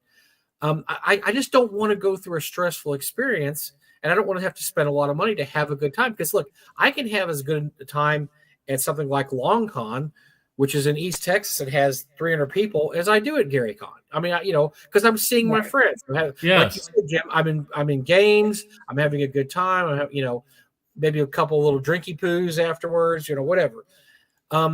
That's I guess my issue is I'm just one of your old codgers that just loves the way Gary Con used to be when it was under 3,000 people. And you went there. But this is the fondness of our youth, right? Mm-hmm. This is why it was really easy to go to Gary Con for a while, and then it wasn't, and that has made it infinitely more difficult.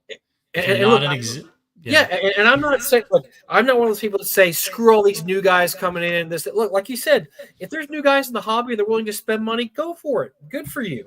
You're not going to live forever, Sparky. Yeah. You're not. Go have a good time while you can. That's great. And I guess I miss the fact that those days when we were kind of a niche nerd hobby, and you might not even admit you play D&D in a mixed crowd. Now it's almost a badge of honor in some places to say, "Oh yeah." But I got news for you, right? Like this is the ugly side of 5th edition. This is the ugly side here. I'll say the quiet part out loud. If 5th edition cools off, the way we're all afraid 5th edition's cooling off, and this new edition doesn't land, all these people are going to start taking their break from the hobby. Holy shit. I say this because if you're watching this and you're associated with a game company, you need to listen to the next thing I tell you. If you did really well with 5th edition adventures and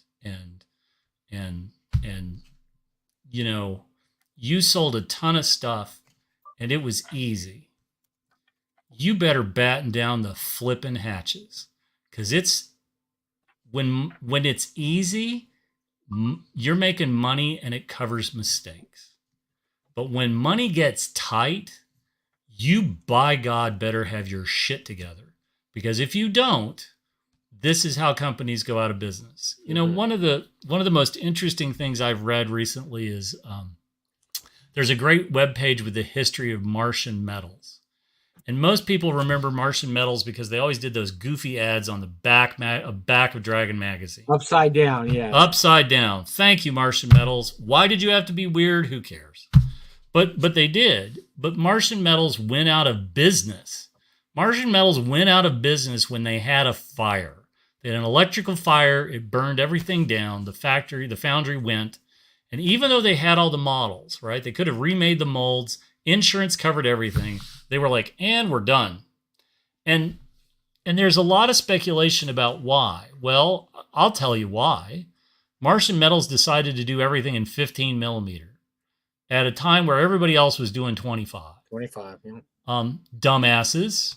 like Raoul Partha did a couple of box sets in 15 millimeter. We all remember they did a Star Warriors or whatever it was.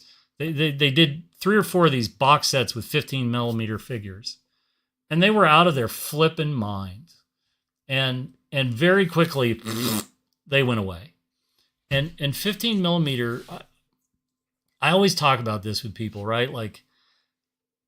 I'm always intrigued that the markets that sell the areas of the hobby that sell the most 15 millimeter are geared towards the time of your life where you can't see shit without a magnifying glass. And if you think painting 15 millimeters is a pain in the ass when you're 25, bucko when you're 56, I take a look at a 15 millimeter and I consider that something to throw away. Right? I hear you. And I'm not doing that. Epic scale, 6 millimeter. Oh my God, we found something. We created something even smaller and more of a pain in the ass. No, I'm not doing it. I'm not doing it. And this from a guy who has War Master. I have some War Master literally 2 more feet into that direction. And so Martian Metals was like, you know what? We have the license for Fantasy Trip. We have the license for Ogre. We've got our own line of fantasy. And Jesus, you kept putting that ad on the back of Dragon Magazine talking about some flipping dragon you had, and you never gave me a damn picture of it. Guess what? You're out of business. And nobody talks about Martian Metals the same way that everybody talks about Grenadier. Or even Archive, right? When they don't talk about you as much as they talk about Archive, you have a problem. And so all these third-party publishers who've done well, who've made money over the last 10 years of 5th edition D&D, you better buckle up your seatbelts and you better get ready, because you're getting ready to go into the long winter of discontent. Because if WotC doesn't have a hit this Christmas, and it doesn't look like it's on its way, if it doesn't hit and it doesn't give you the kind of numbers from 5th edition, people are going to start looking at their staffs. They're going to start looking at all the rest of it. You know, we've had people on here who've kickstarted 5th edition adventures successfully for $1,000, $1,500. Yeah. And I'm happy for those people. But what happens when you're a company with 25 employees and your whatever you want to call this, we're not calling it 6, so we'll call it 5.5 or whatever. What happens when you start publishing for the new edition of D&D and it's not selling? Well, here's the thing. In the last few years, it's been very important for a lot of these companies to create their own system. Goodman Games did it. He got burned on 4E. He said, enough of that. I'm doing DCC. DCC seems to be doing very successful. Goodman attacked COVID and did nothing but grow. And I think a big part of that is the community. But I think we're getting to a point where you're going to have to start creating your own systems. Yeah, it's staring at me too. It's stalking us.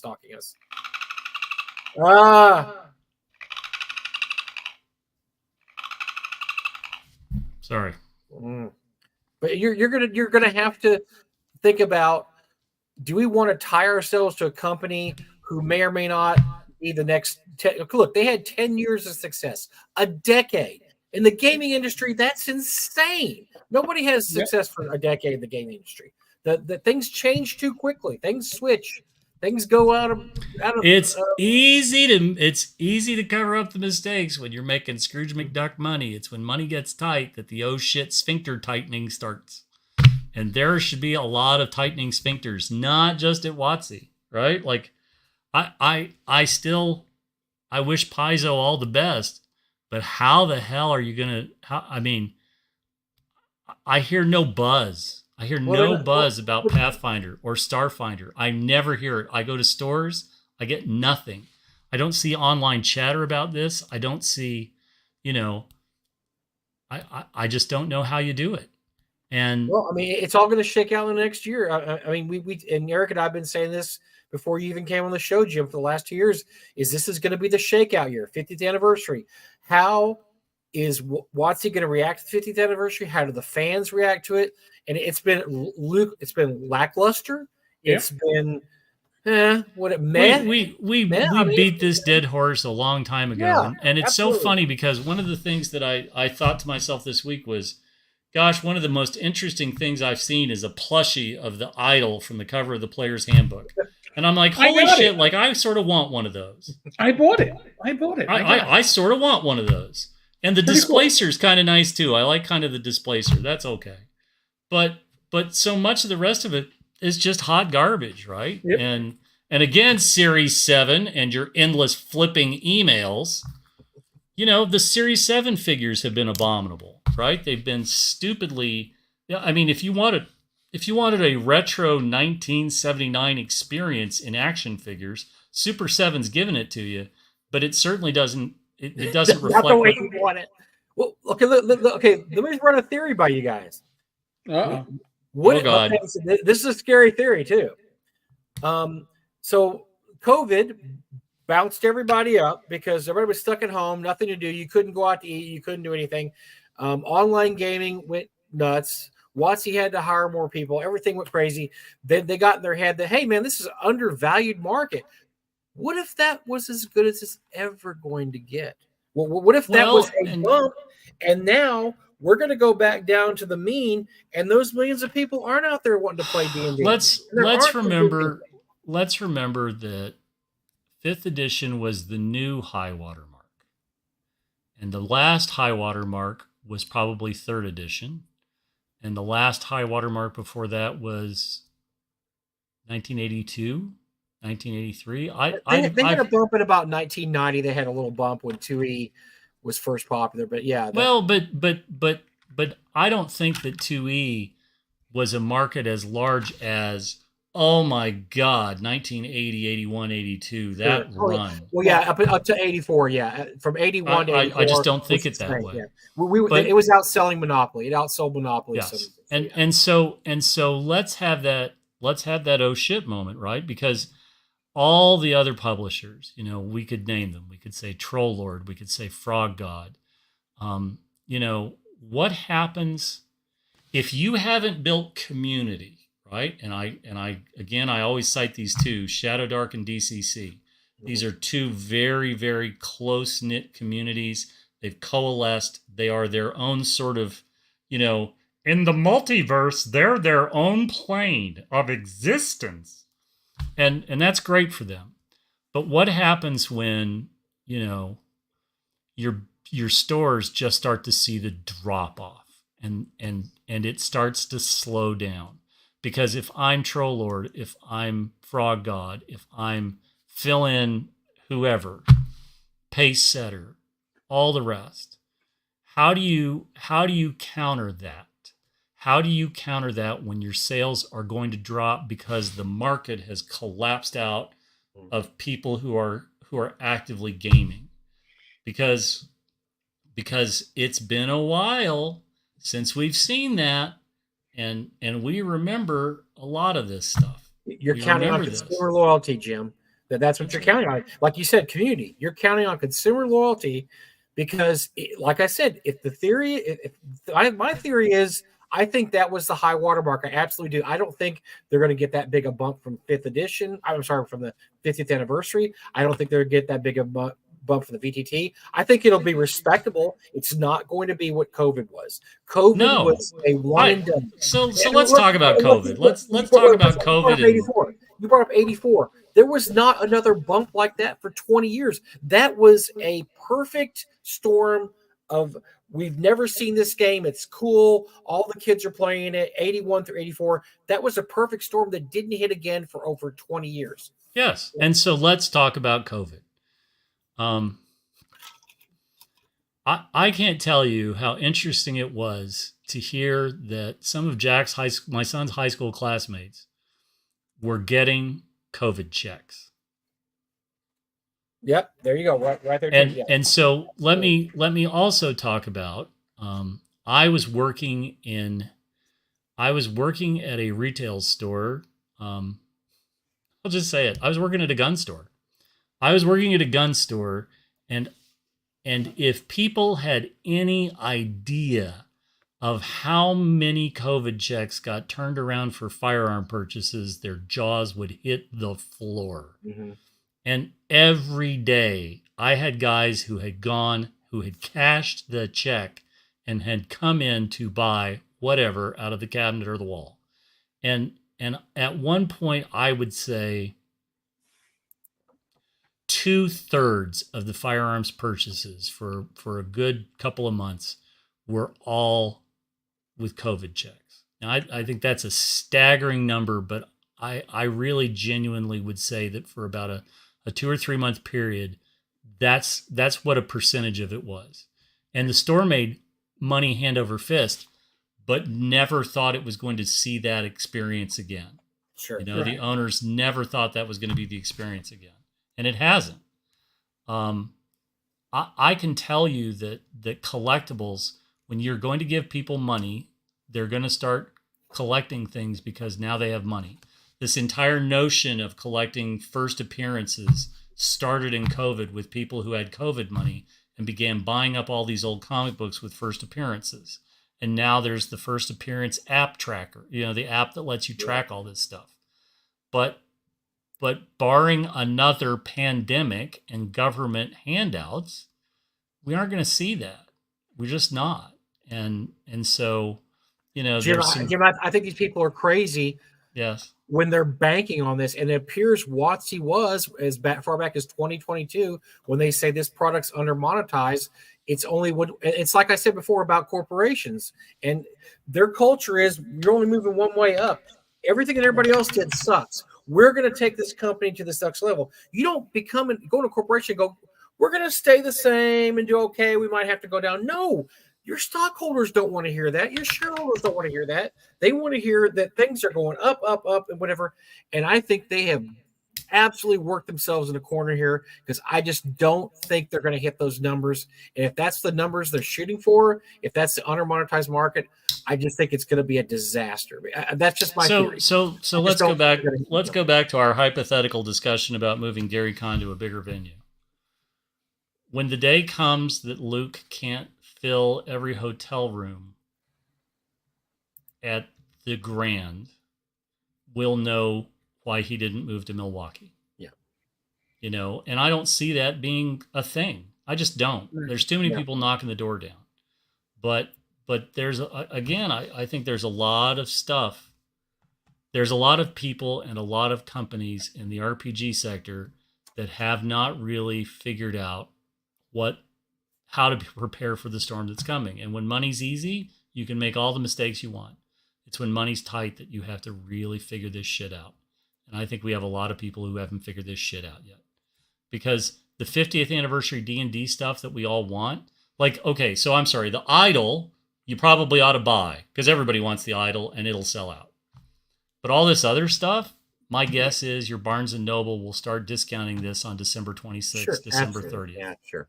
Yeah, there's a bunch of this shit that's going to go away. Look, I've been picking up GameStop exclusives for the last year, Jim, because I think it'll be worth something someday. I'm picking up the giant Idol that you roll dice with. I'm picking up these numbers here, the cool cups, whatever. And you know why I'm picking up, Jim? Because they've marked them down. They're 30% off, 60% off, whatever. And they're just sitting on the shelves now because they were made for a certain time. And who knows how cheap they're going to get. They're going to get cheap. But that's right. And let's go back to create your own luck, right? If you can get these at 60, 65% off and you can sit on them for 5 to 10 years when everybody says, Jesus, I wish I had a skull cup to drink out of. That's what you do, right? But everybody says that, right? I mean, look, I picked these up for a song. The light up dice. There was, I think, 3 colors. I love this. It was, and now once more, GameStop is get rid of them, get them out the door. $5. That's right. I love it. I love these, but yeah, I mean, it's like anything else that it's going to be as it's discounted. Like you said, make your own luck. Pick up a few copies. It's going to be fun to look. If nothing else, look, I wouldn't pick up something. Look, a collector told me this years ago. This is the best advice I ever got. This is back when I was really into comic books. He said, don't buy or collect something you don't personally like, because if you're stuck with it and you don't personally like it, and I saw that happen. Remember when Valiant Comics was people were buying hundreds of issues of Valiant Comics, which at the time they were buying were crap. I mean, the early issues were good, but then they dissolved into crap. And they were stuck with hundreds of issues to this day, 30 years later, aren't worth anything. Don't buy things you don't personally like. Ash cans. Look at it all late day 80s, long. late 80s comic book ash cans. Buy stuff and I personally think this is cool. I like Skull Cups. I like Demon Idol dice rollers that light up. I like that stuff, so I'll buy it. I'm not going to buy something I don't like. And I would advise other people to do that too. If you don't like it and think it looks stupid, don't buy it, because if you're stuck with it, every time you walk past it in the storage shed, you're going to be, dang it, I bought 57 of those stupid dice, and I hate those dice. Yep. And come on, right? I particularly love it when I go to flea markets and I see the guys who bought every single Spawn release that Todd McFarlane offered in the early 90s. Oh, that brings you and back. I like going to flea markets where there's not one of these guys, there's two of them, because they're always near each other and they glare at each other, and they're both they are both trying to sell you everything. And really, my favorite part of this is I can't tell you how many times I've heard somebody say, "Do you have Party Angela?" which is the Angela figure with no panties. Right. And then it's, well, she's a $200 figure. Well, do you have one? Well, no, I left her at home. You know, like, buddy, you're hooped. I've got all the Spawn ones that they made 1 million copies of. It always reminds me of when I've worked in comic shops over the years, and I bought collections. I haven't bought one in a while, but every time you buy a collection, they always walk, and there's always either Spider-Man #1 McFarlane, because there was over 1 million copies printed, or X-Men #1 Jim Lee, which is over 1 million copies. And even at the time, I remember guys going, "You can't make money off something with the print run is 1 million." I got a Spider-Man #1, and I opened it in the store, and everybody around me lost their damn minds. And I was like, "You all literally have like 10 or 20 copies." I think there's like 7 million of that. It was like, I mean, it's the most printed comic of all time until X-Men 1 came along, or vice versa. One of those was the all-time printed. And you're high. You're high if you think that's valuable. You know, I just wanted to read the damn comic book, you idiots. And that wrap was not going to last long anyway. It's made to disintegrate. Oh yeah, you see the ones now. If they're not in poly, if they're not in hard plastic, they don't look good. Same with Remember Death of Superman? Please. I had like two copies. I was like, one to read, one to save. $1 now. If you get $1 for it, get it and run just out. Burn it. Just burn it. And go buy a Diet Coke. I have old Richie Rich comic books that I had when I was 5 that are more valuable than that. The Death of Superman. God bless you. Yes, so that's our collecting advice for this week. Don't buy things that are over 1 million printed. Buy the stuff that everybody's getting rid of that nobody cares about, like the GameStop stuff or the other exclusives that we're just going to get rid of this. You know, and look at dumpsters too. Lois looking. Hey, go buy the Dungeon Hobby Shop dumpster next week. Might be the 16th. You might want to go buy on the 16th. Go by the Dungeon Hobby Shop dumpster. Who knows what you might find there. You might have some repackaged monster manuals, with stop. Like we've beat that horse. I mean, I thought we did an admirable job of sidestepping a lot of the shenanigans. And I think this is a great time to call it a night before we actually step into shenanigans. Shenanigans. Folks, just a little reminder, heads up. StreamYard more than doubled their prices. So by like October 6th or 7th, we will have a different interface going on. It should be bigger and better and all that other stuff. Well, but in the meantime, I'll be experimenting to find the right one. Whoa, I don't want to hear about your experiments, Eric. Those kind of experiments, Mike. I'm sorry. Get back in your pants. It has nothing to do with that. Right. But just a little heads up for people. They go, it looks different. Jim thought about it. I saw his face. I know he didn't. Thanks to Jim. Thanks to Mike. Thanks to everybody in the live stream. Other than that, be safe, be well. God bless. Roll this dice, roll them well. Tomorrow there'll be a Discord hangout. If you want to be on the Discord, 9:00. This Friday, what do we got? Glenn or the? No, this Friday should be the random party generator, which Random should be party. All Who's right. who's our guest next week? I don't know yet. This We this have week several- will wash. We have several But- possibilities that we're. Yeah, we gotta discussing. nail it down. Let's just kinda say like- that. Yeah. We Yeah. have some possibilities. We don't want to spoil secrets. Well, when's ShireCon, Eric? Is that next? No, that's ShireCon's in 2 weeks. 2 weeks. Okay, yeah, good. Shout out to ShireCon. Yeah, Woot! just 2.5. Sharkon. So Wish Sorry. I could I go. mean, I got to finish writing my adventure for ShireCon. Yes, you might want to finish your adventure before you're on the drive there, and you're trying to write it in your lap as you drive with your knees. I've written my adventure. My magnum opus has been done on Chipotle napkins. I'm sure somebody's done that. I'm going to now. Oh, well, there I'm you just go. going to have to self-publish on a Chipotle napkins. And I well, do- by the way, and next week, debut of the new office, folks. I think you're gonna like it. It's not up to look what Jim's got going on behind him. Okay, and whatever Eric has going on behind him, I don't know because it's either a green screen or it's the screen door and Poconos. There you go. I think this will play second at least. It might not be first. Give me a break. I'm Let's I'm a schlep next to you guys. It's gonna. All I take, have going for me is IKEA bookcases. That works, man.